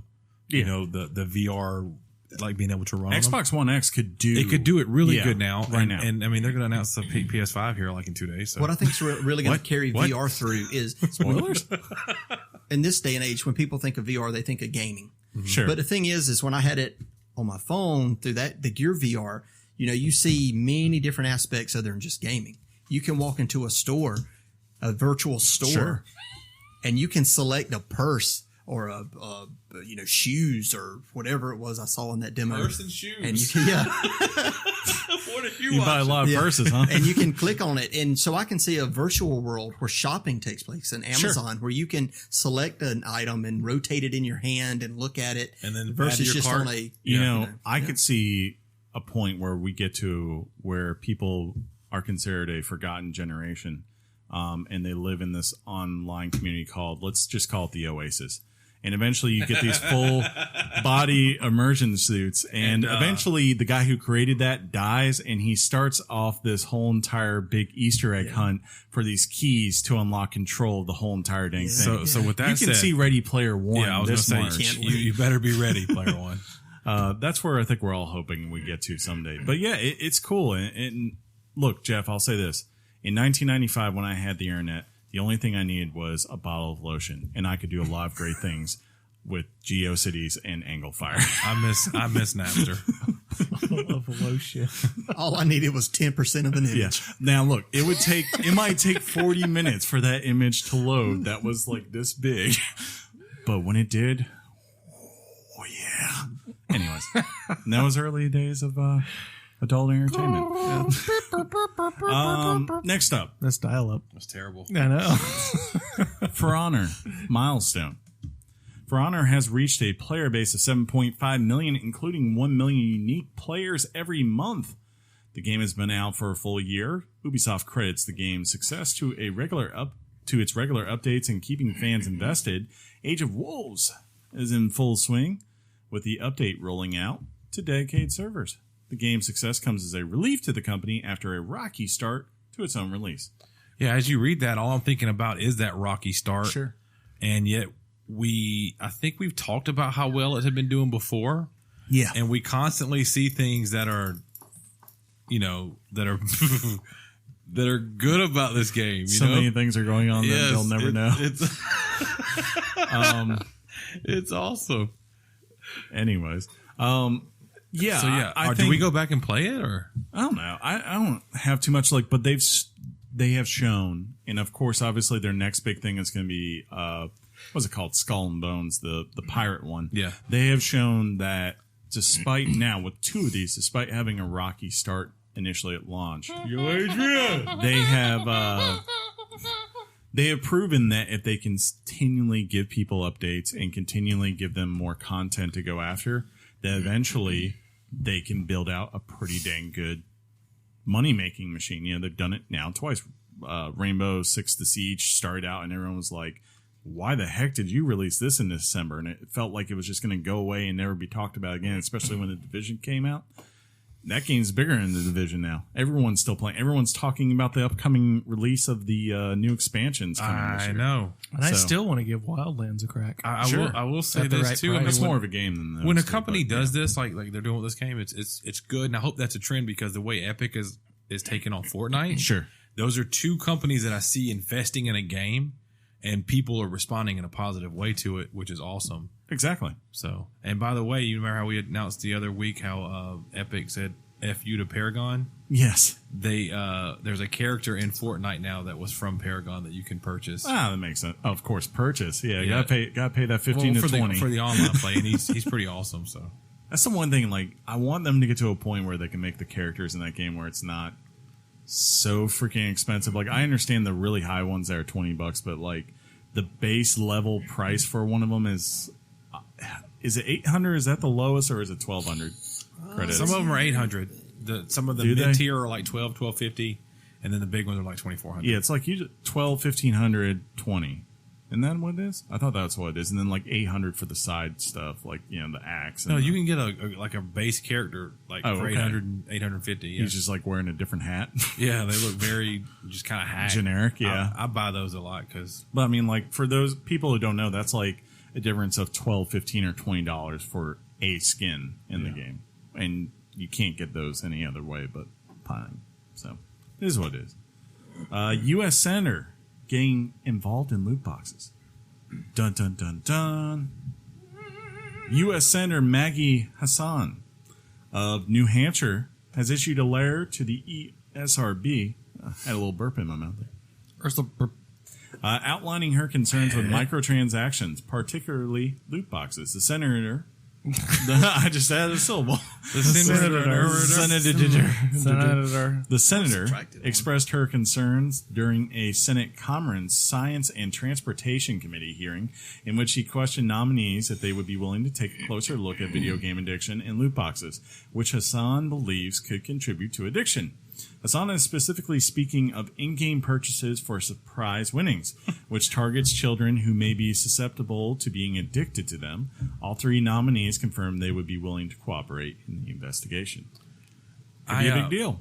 I mean, it could be. I feel like this is another issue where, how about parents just watch little Timmy's account, and when little Timmy buys a loot box he's not supposed to, you reprimand him, whether it's through a spanking or you take away a system. I don't think this needs to have Senate input. Fair point. Am I out of control in thinking that? But Sean, the government is supposed to be our daddy. I know you're being facetious. I guess right the now. thing would say what they're going to argue. The thing that's going to be argued is like, look, you can't take a kid into a casino. You can't let him go because they don't have a context of what money is or what risk and reward is. And what they would do is if you probably just gave a kid $100, even if they won a lot, they would just continue to. How is that the same? Because they're saying. That's what they're arguing. It's not is at going all. on. There's a computer program that when you hit buy that and your little box spins up and falls out of the sky or whatever it does, it generates for you. It's not gambling at all. Or well, actually, you are gambling. Yeah, you're gambling to the items you're going to get because you have like epic, for instance, Overwatch, right? You have epic skins, which are rated maybe like a 1 in 3,000 drop versus a common skin, which might be a 1 in 100 drop. So your odds of those popping up, they change depending on what is going on. Just like you would have in casino where, you know, getting a jackpot is a lot harder. But every ratings board, in whether it's Australia, Canada, Europe, maybe Japan, they've all said this specifically does not qualify as gambling. Sure. I mean, that would be in their best interest to say that. That might not be what the government thinks, though. Why do I feel like you're with Miss Hassan? I'm not. I'm divided on this. I will not be surprised. I don't think it will happen at the national level, But I definitely won't be surprised if the death of these is more so when a state senate or house decides to take up the mantle and pushes through local laws, and all of a sudden you start to say, wait a minute, if we're going to do these and people spend on these and buy our boxes in it, and it's considered gambling, we now have to pay taxes to that state for every time someone in that state who is qualified. I mean, it happens everywhere. Dude, when it's going to kill it, it's not that bull crap. It's going to be when Star Wars Battlefront comes out and totally screws you on your loot box and progression system, and the people fight back and don't start buying your loot boxes. That could happen too. In my history, if a state sees a way to make money and they need money and they can do it through a tax that really is going to cost people that aren't even members of their, like, it's going to cost the company, right? It's not really going to cost you, the player, unless they raise the price on it. That would probably be about the only way that happens. But in the end, it's the company paying the tax for you on your behalf. See, well, the way they argue that it's not gambling, and you might say this is a distinction without a difference, or it's a little too nuanced, but it remains the same. When you gamble, you spend money to not necessarily get something in return. Sure. With a loot box, you're spending money and you are going to get something. Whether it's what you want or not, you are going to be getting something in that loot box. You are paying for a product that you physically receive. But that's no different than what happened in fantasy sports. Because fantasy sports, you pay to get something. You're paying to get a team. You might have a chance to win the prize, but you are guaranteed a chance to go compete for these things. I'm not talking about Webster's dictionary gambling. I'm talking about how the law recognizes gambling. I'm kind of looking at, like I said, I think they're going to push for the idea that this can be relegated as a tax. I don't think it'll be at the federal level, but someone will tack that on. And the moment they do, and all of a sudden you tell people, I have to worry about their information is where they're from. Are they over 18? Because now all of a sudden that becomes a major issue if that's happening. It may be in the same vein-ish, dude, but it's every time I've seen this happen. I mean, like, think about she's probably a mom that has a kid that she's only going to put in a league if everybody gets trophies. Think about this. Don't think of it in the sense of like what you think is right or wrong. Think of it in the sense of monetary. Like back in the day, Amazon used to never charge for tax. They would only charge for shipping. That was it. Until someone came in and said, no, you have to, because every state said, we want ours. And that's what's going to happen is states are going to find a way to say, we want ours. And once that happens, developers have to figure out, do we want to pay for that or do we want to go? And when that happens, we start buying things with cryptocurrencies. Exactly. Bitcoin. Exactly. And then it crashes in our market. I'm almost sold on that. Like it kind of makes sense. Until you see it's just peer-to-peer with money. Yeah. Until you see the vitality, whatever it is. Just make up words. Whatever it is. It's cool. In the market right now. I think it was that happens, dude. It's all good, but there's no middleman, and that's why people like it. Okay. Until it crashes. Then remember when people used to like PUBG? Yeah. Hey, speaking of. PUBG reaches 30 million in sales. PlayerUnknown Battleground has achieved 30 million copies sold. However, the game is seeing a decline in daily player base on PC. Bloomberg tech reporter Yuji Nakamura suggested that the cheaters could be to blame for the drop in players. It has been suggested the developer has not taken cheaters seriously, which have probably caused some players to seek entertainment elsewhere. It's so funny they say elsewhere. We know what they want to say. I think what is, I mean, Fortnite is a free-to-play game. My phrasing. I think I thought they were kind of putting the hammer down on cheaters. They are, like, they're saying 99% of the people they're banning are from China because that's pretty much where all the cheating is. That's also true, yeah. So in this podcast, you think that Russians dope and Chinese people cheat at video games? Pretty much. They're all cheaters. Jeez. Send us your thoughts. Weekly Games Chat. It does surprise. I think gmail.com. I would say this, like, to me, it's more of you have competition now. Yeah. People are going to spread out naturally because of that. But then it's also, this game has been out for over a year now, just about, or almost a year. Coming up in a year, it's like, I could understand why it might pull back. It took them a while to add like a new map. Yeah. You know, we're like, we're going to say Fortnite. They're constantly giving you new things. They did except the map. They gave us a new map. Is there a new map now? Yeah. Like a legit new map? Or they added enough things to where it feels different, yes. Oh, okay. So that's okay. Yeah, they definitely updated the map. They definitely did. They used to do that in PUBG all the time, too. I mean, that's an early access game right now, so it should be feeling like it's consistently getting new. But yeah, they got to figure out what their next thing is. I think the big thing they should do is they should return Fire on Epic and copy them and just pull in their progression system and say, pay us $10 a month or every 3 months and we'll give you a whole entire unlock system for the game. Because I think that's the one thing that's really been missing from there. There's just nothing to do except play for the sake of playing. And if you suck, you don't really feel like you ever win anything. That's not true. The game's fun and exhilarating even when you lose. Get good. Wait, you've won once. Yeah, on Xbox. Yeah. And I won one with you, and I still like the game. It's still fun. I know. Get good. Come back to PC. I'm playing it on an Xbox One S, and I like it. Oh, it's a subpar version.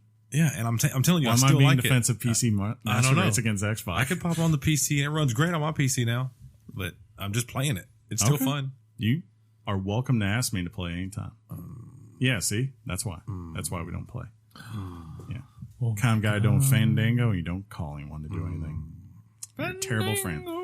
Can't even ask someone if they want to go to lunch.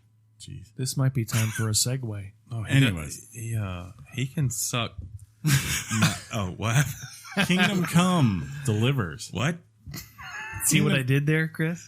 Kingdom Come. You also forgot to put the E on the second. Kingdom Come Deliverance has managed to sell 500,000 copies since its recent release. The game is also right now the current best-selling game on Steam. We had listeners who are all excited about for this game. Mm-hmm. I may have this game right now. It's interesting. Yeah. It's I'll be honest. It looks a little bland, but sure. But I would love to hear you talk about it sometime in the future. It may happen. I don't want to hear him talk about it. Not because he's going to talk about it, but I just don't like what I've seen. But maybe I can spark some controversy. It's because you hate the Czech Republic. Just say controversy. Yeah, controversy. I can be whatever I want, Jeff. You're not the boss of me. Oh, shots sorry, I didn't mean to be rude to a guest, Jeff. I apologize. That was a lapse in judgment. What number is he on the list? Jeff, he's like 2 or 3. He's legit. It's because he never hangs out with them. He automatically gets a high rank. You know how many years I spent in your shoes? It takes work, man. It's an uphill mountain to climb. You got any tips and tricks? Does he? Yeah, but I can't tell you now. I just love Jeff, dude. It's just a natural. Oh, cool. Yeah. It's an organic thing. I've seen the opposite of that. Don't ever worry about it. I've seen them want to kill each other. When we've only really had one kind of fight. Have you been at each other's throat yet? Yeah, I've wanted to kill him at one point, No, but I don't have the heart to tell him. I've seen Jeff take out the Bowie knife and walk towards Sean. He doesn't have a Bowie knife. You don't know he has one. Do you have a Bowie knife now? I kind of do. Where'd you get a Bowie knife? See, fun Yeah, fact. you will. He's my number 2 now, and he's earned it. Whatever. Your number 1's Josh, and he texts me. He wants to play with me. We were playing Age of Empires. Am I all in your Saturday ranking night. system? You're like No a 5. No one else can have. He's like ranking. a 12 or 13. It's not He's the falling same. way It's off. not the same. You're trying to make it the same. It's not. It's not. So yours is like more prestigious. I'm like McDonald's French fries, and he's kind of like Burger King's French fries. I just want to be in your. Sean level of Scrabble, Clarissa level I just of want to be in Scrabble. your rafters. That's gonna take. See, that just doesn't sound that's a right. lifetime. Years. That's a lifetime. Bro. Is there only one person? There's 2 up there. Who's 2? Adam, Cam. That's really what you're going with? Is it Cam or Yeah. Adam? That's his. Does he know what his name is? Yes, he'll answer to either one of those. You go, Cam. He'd be like, what's What up? up, Cam? He'd be like, what up?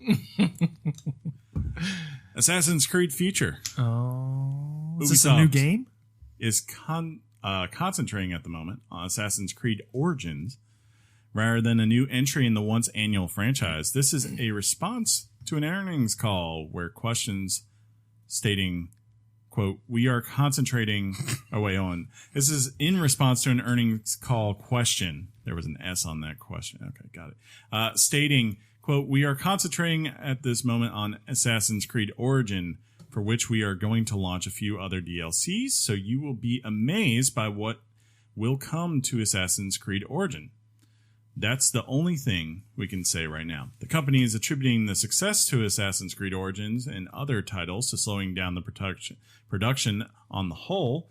Quote, with more time to polish our games, we have been able to release 3 high-quality titles since August.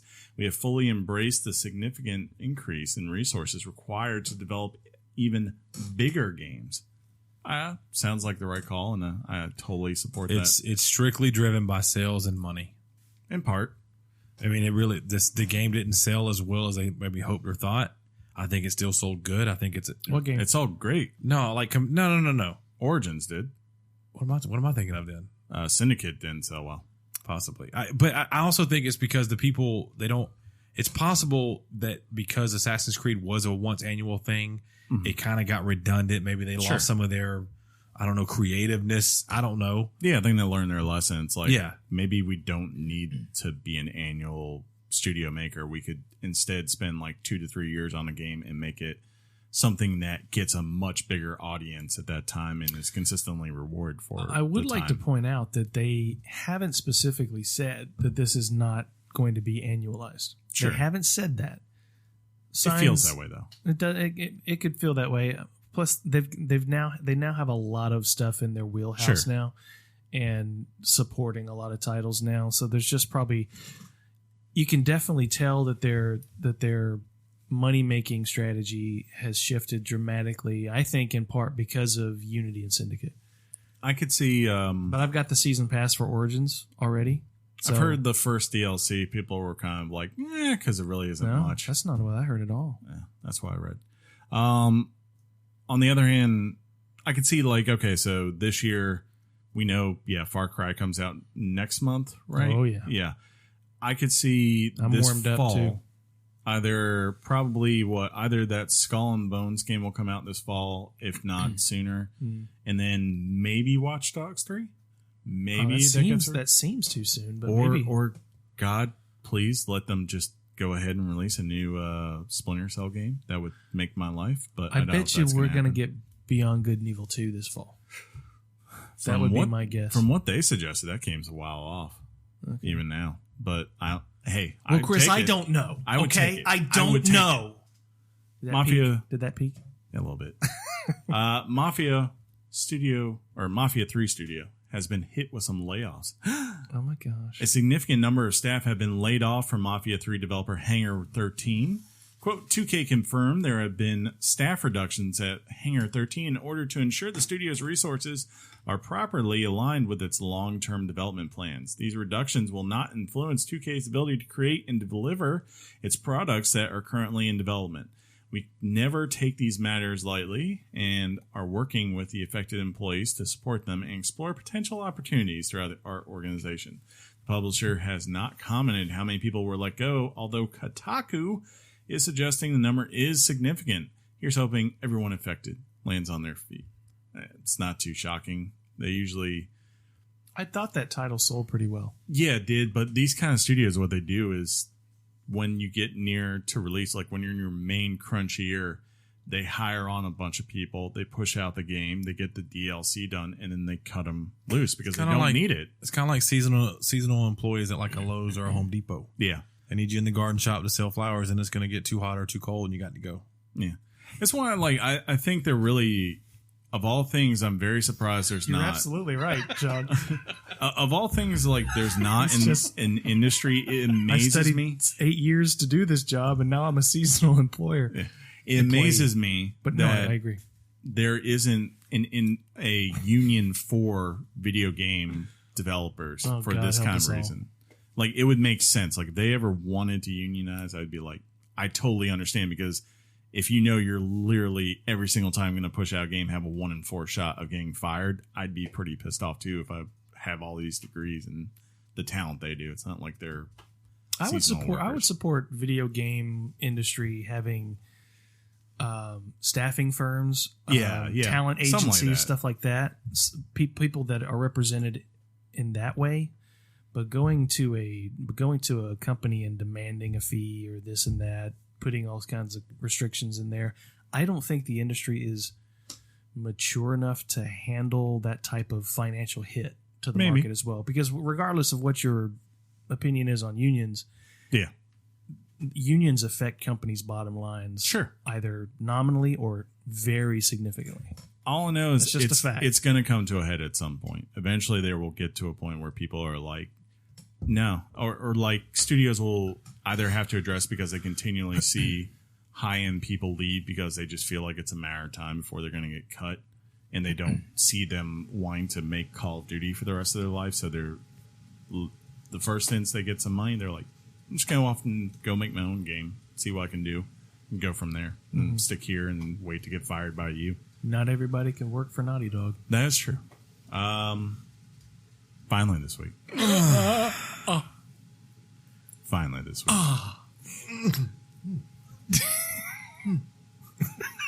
You and Geoff get a... He went, EA is satisfied with the Switch. Nintendo France has said that EA is satisfied with the Switch.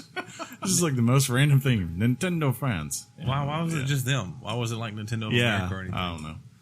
With sales numbers on the FIFA exceeding 73,000 physical units in France. I guess I don't know what large sales in France look like, so I can't say. They probably put their eggs in that basket of Europe. All right, if the game's going to sell, we need to make sure it sells where it's supposed to sell, which is Europe. Ubisoft and Konami are other third-party publishers who seem happy with performance of their games on Switch. I'm surprised you didn't say Bethesda, John.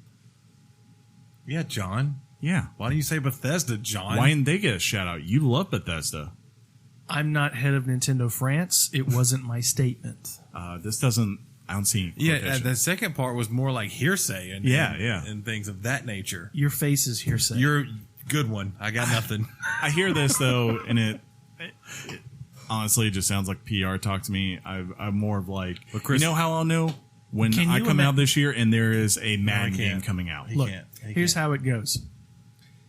Nintendo or any company cannot paraphrase or quote another company if it is not true. That is legal action, and Ubisoft or so EA you're saying could go after. So you might think it's PR speak, but PR speak is not necessarily synonymous with spin. Are you saying, though, that there hasn't been instances where even within EA itself, they have said one thing and then kind of the truth later showed maybe that wasn't quite 100% I see what you're doing, on. and yes, what you just said, that was a loaded question. So yeah, of course, the answer is of course they've done that, Chris. Yeah. In this case, we reported on the concern for developers Do it. in direct relation to Nintendo sales of their product. Sure. It goes like you can't just gloss over that and say I'm sure. not glossing. I'm looking all and this saying, was look. All this was No. Nintendo asking EA if they could share that information with their shareholders. That's Sure. all that is. Yeah. So no, it's not PR speak because that would be a press release. It's not PR speak. now They're you're getting talking. semantics. I'm looking at someone who is a press person coming in and saying, like, look, yeah, we need a way to spin it. We always want to put a good thing on there. If you can show, you've already gotten Ubisoft, as you said, to say good things, and I don't doubt those because Mario Rabbids sounds like it was a pretty big hit for them. Legit. And then Konami know exactly what's been put out from them as far maybe PS Soccer. Was that it? I don't know. That would make the most sense. I think you're trying to win over and show like any way you can that EA is committed to the Switch, especially this year. I would just say to me personally, if you want to see how committed EA is, the most logical next thing that they would bring to the thing is Madden. Let's see if we hear that this year. Let's see if we get a Madden and a FIFA. And if you're even more lucky, I don't think it will happen this year, but if you're very lucky, whatever Battlefield has coming this fall, that would be the other big thing I would be looking to see if they get that. I didn't expect you to, I don't know, challenge the narrative of a simple statement of EA is satisfied with how FIFA did on Switch. Yeah, That's all they said. I mean, it's just like it's not a big deal to me. It's just like, yeah. I mean, with 15 million units sold, they're not looking for a PR victory. Yeah. So it's not PR speak. It's just that they're satisfied. And that's all it says. It's not saying we're bringing you Madden. They're just saying they're satisfied. That means they're willing to continue a relationship. That's all. Maybe. That's all it means. Unlike what we want to do right now with Chris. Ooh. I still love him. They all I want do to. too. I'm kidding. I'm the analytical guy. I look at the data. And I look at the history. Geoff appreciates that. He nods at data and history. Yeah. See? Penny's licking my elbow. That's the art. Yeah. thing That was goes his head moving because he was, on. Are we going to wrap this up? never.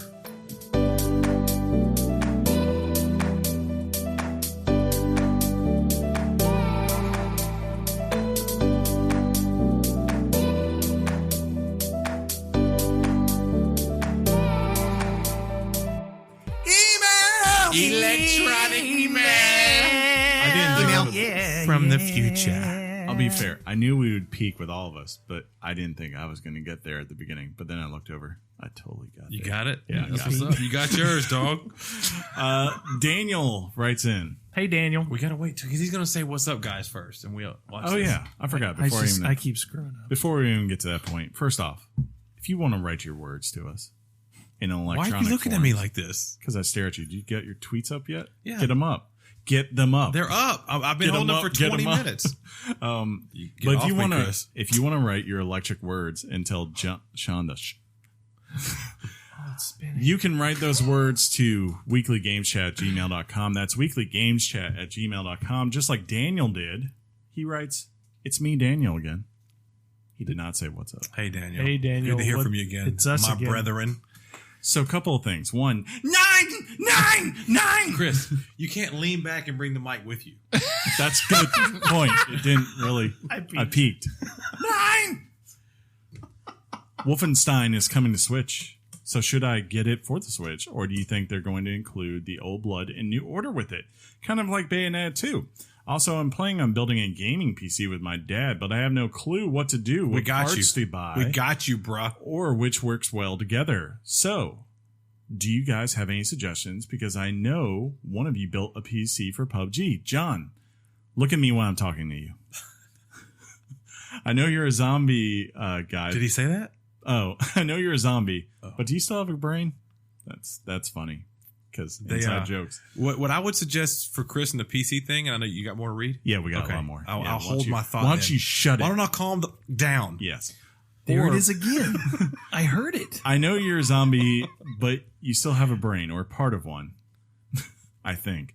Penny, stop destroying the entire pop collection. It really does happen. 3, profile is Gogeta, not Vegito. Okay. 4, I unfortunately don't have enough money for a regular Xbox One, but if I trade in some more stuff, AC Syndicate, which was a game that looked like it came out of a behind. That's pretty funny. Titanfall 2, and I'll have to let go of Skate 3. I guess he's saying if he does those, then he'll be able to afford his Xbox One. 5, I got Doom and DBZ Xenoverse 2. I got the BFG, and my God, that is the prettiest thing I've ever seen. Even on 720, it still looks amazing, and with a game that is so fast-paced, you can truly tell the difference with the handheld mode. I also did watch your Doom episode, I think you mean listen there, which was the 50th, I believe. Remember, this is even before Geek versus Games. Jeez, that is a long time ago, right? I also did, let's see, that's right, Games and Games. Games and Games, he's saying. Back in the day, you 3 were even bigger Richards than you are now. That's accurate. No, not accurate. You were dropping F-bombs like you were drunk. That's also accurate. Also, last thing, please play this song in the episode. I don't know if we can do that. I will preview your song, though. And depending if it meets certification standards, we might see if we can include it maybe at the very end. Well, to touch on your... He also says, bye. He says, bye, Richards, followed by 9. You can... I need your 9s. You completely... I'm sorry. You stressed me out. And then you said Wolfenstein 3? Question mark. I would... John correct me. That.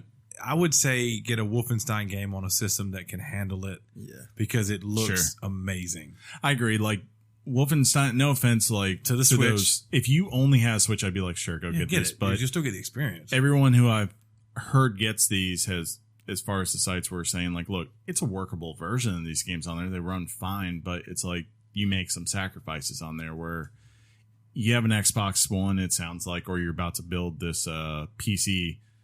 That's where I would play these games because they're going to run consistently at 60 frames. If you've got a nice big TV, it's going to look great up there and it's going to pop. That's just the way I would do it. If you really want to have a portable version of those games, then go for it. As far as PC building, I will tell you right now in the market, it's very, very, very tough to get a graphics card that you're not going to spend a gajillion dollars on for no reason. And also RAM prices are kind of crazy right now. Yeah. A lot of people are advising maybe hold off and let the market stabilize, especially with the Bitcoin mining trend. But a good site that Chris used that I've actually looked at too a lot, and there's another friend that I trust a lot with PCs. He uses it. It's the PC Picker. PC part picker. Yeah. If you just search that in Google, you should get there. I think that's the name of the address. And what that basically does is you can kind of figure out exactly what you want in your computer, what it's going to cost, and kind of what you're shooting for. For sure. And it's really cool. I've also priced my parts in Amazon, the ones that I thought I would want, and you can also keep up with price decreases and increases in there too. So if you got any further questions on computers, please hit us up. We know enough about it, know enough people that we can maybe try to help you out. I'll say, especially if you're doing this with your dad, like right now, building a PC is easier than it has literally ever been. So just go out there, look at, once you get your parts, when you get it all together, go out there and just Google build a PC in YouTube, and you should easily find 50 videos that can help you with whatever scenario you're setting up for, whether you're going to go with a water-based cooler or a stock fan or a custom fan, if you need to install drivers, if you want to do what's it called? Crossfire. Thank you for Crossfire for your graphics card, because you've spent $3,000 on 650. So why not? Because that's the only thing you can afford right now is a GTX 660. So it's great. Yeah, and there's a lot of information out there. But again, if you got any more questions, we're here for you, man. Yeah. And hey, enjoy that Xbox. Make the trades. Sure. Do it. Enjoy those games, especially PUBG. Is he going to a 1X or just a regular one? I don't know. He didn't say. If you can do it, go 1X, especially for PUBG. It will run a little better. He says a regular Xbox. He said he didn't have enough for a regular Xbox One, so he says he's trading in more stuff, I think, in hopes that he can get there. The Xbox One S runs it fine, but the 1X runs it better. Yeah. But if you're building a PC at the same time, that will run it the best. Or did he even mention PUBG, or did you just make that up? No, he put PUBG in there. Yeah. Go get you a chicken dinner, young man. Yes, always. Sean, we got any tweets out there? Yeah, we do. I want to say game on to at _Brack. He said game on, guys. Did he write it to at Weekly Game Chat on Twitter? He did. Yeah. And I remember last week game on? When you mentioned in the show about the dog bots. Yes. At AcidSugar1414, let us know that those bots are getting quite scary. Yeah, they scare the hell out of me. Happy birthday, Acid Sugar. Ooh, there you go. Ian the Cheez-It gave us a quote. The quote is, "We should be safe." And I think it's still about the robots, possibly. Yeah, I think so. We should be safe as long as they don't figure out how to open doors, end quote. And he says that was said by everyone who got murdered in Jurassic World. And Jurassic Park. Yeah, we want to give a follow back to at Asian Fletcher. Thank you for the follow. Mm-hmm. At S Wolfway or Swolfway. Thank you for the follow. I like to prefer Swolfway. At Tyranna Tortoise. In regards to last week, yeah, you said that every time I say his name. That's awesome. Though Swiftway now makes me think of Sway. I've just thought about that. Like Sway in the morning, he's still next to him. Yeah. He said last week's show was 7.5 out of 10. Good show, guys. He gave a funny face emoji. And John, what would that be on IGN's ranking? A great show? I don't know. I don't have. That's good. And if you remember last week, we gave some love to at Dano_Dino P. Ooh. He did thank us at Weekly Game Chat. Thanks for the shout out. What do you guys think about Game Pass? And do you prefer physical games more than digital? I'll let you guys answer that. I don't care. I will take it either way. And Game Pass, I think, right? I take it any way I can get it. Sometimes behind, sometimes in the front, sometimes just with a stranger. Sometimes a chuckle is appropriate. But anyways, I would say Game Pass. I definitely think I won't be surprised at all if in 5 years that thing is taken off. I also won't be surprised if it's just kind of a thing out there. But it definitely has a lot of potential and could be the way of the future. I'll put it this way. And Sean, I'm going to tell you this. I hope you don't get mad at me, but BioShock the collection was $19.80 on You Xbox. bought it for me? No. Oh. I bought it digitally. It was recently on the 2K sale, right? Yes, because it bothered me so much that I had it physical. I like having my games digital. I just really like that. It's nice to just press a button and it starts, and you don't have to worry about where's the disc at, you know? Yep. All that kind of stuff. One of the coolest names that match the picture, we got a follow from @Hydraberg. And his picture is Heisenberg, so that's pretty cool. Funny. And apparently we talked about people getting mad at Fortnite last week or something along those lines. Yeah. Because friend of the show, Mike, he tweeted that at Weekly Games Chat, nobody's upset when we don't win. So I guess there was a reference in which we talked They're about. always upset when they don't win. I've heard it. Geoff rages. It depends on how many we go in a row. Yeah. You know? But he added also, John, just play the game. #Fortnite. That'd be funny. If I could have a team of Mike, John, Mike D, and Tate, I think that would be my perfect pair. Well, the reason I don't play now is because I thought that you guys kind of had your rotation going. Oh, there's a Squad A and Squad B. There you go. Basically, you log on, and if you log on first, not you're true. on Squad A. At my name, I believe it's supposed to be Is Mud, but the Is has a 1 in it. Ooh. Thank you for the follow. We're following you back. And this is a cool one because he said, at Weekly, this is the same person, at Weekly Games Chat, found y'all while searching for Monster Hunter podcast. Ooh. Love what I'm hearing. Downloaded a few episodes from the past to listen to and subscribed. Keep up the good work, guys. Except you, John. You There you keep go. being you. Just let go, John. So that's pretty awesome. And I think that's all I wanted to update unless something came here recent. Nope, we're good to go. That's everything. So again, thank you guys for the communication and shout outs on Twitter. And you can do that where, Chris? At Weekly Games Chat. Also, for the same, if you want to look at out for us on Facebook. Hey, fun fact, if you want to see what the episode art is and get an idea of what we're probably going to be talking about that week, because I make the art in advance and therefore it ain't changing come Monday. You can go to our Facebook page at Weekly Games Chat and you will see currently what will be our episode.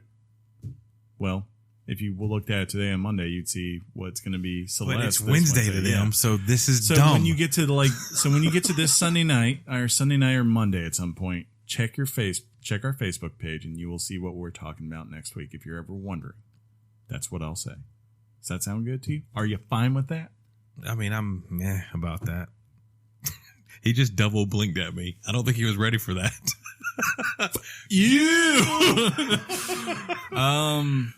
Until next time. We do have to, and I waited to the last minute to say this. Okay. If you remember, I got a phone call right before we started recording. Yeah. And I told somebody we'd give him a shout out. You literally made him. Now he had to wait to the very end of almost the show. 2 hours. Yeah. What up, Brad? Anybody else want to say anything to Brad? John? Geoff? See you on Fortnite. Ladies and gentlemen, this has been episode 141 Oh, of man. Weekly Games Chat. You guys are getting old. That's a palindrome, by the way. Do you know that means you can, it's the same on both, whichever way you, and He got it. That was a reference. what numbers are you? You're 141 and something else. Kind of like, a president gets a number. You have 2 numbers. It doesn't work like that. Ugh. He is not should know Grover. this. I don't know. I just, Do not make him Grover Cleveland of our show. Super Mario. Yeah, whichever one that was. Yeah. So Odyssey. go back like 9-10 episodes. 9! 3 times. Anyways, if you like the show, subscribe to us on iTunes or wherever podcast service you use, and you will get a new episode every Wednesday. If they have a rating system, especially on iTunes, drop us a rating and a review even if you want. Say some kind words. Unless you really hate us and only want to give us 1 star, then shut up and leave us alone. We don't want to hear from you. Just kidding. We'll take any feedback whatsoever. We appreciate it always. Until next time, Geoff, I want to say personally, thank you for coming on to talk about a wonderful game. Thank you for having me. Yeah? You want to go get a beer this week? Thought you said you were holding off for a couple of weeks. Nah, but couple, too. Yeah, I took this weekend off, okay? I know you're full of hot air. Yeah, I know. Sean. yes. Game on. Game on, Chris. Game on, John. Game on, Chris, Sean, Game on, John. Jeff. Game on, John. Game on, Jeff. Sean. Game on, Jeff. Yeah. Love you guys. More.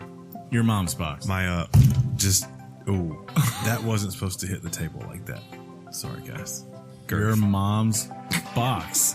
You got excited. Peace out, everybody. Thug life. Squeezing on my money. What?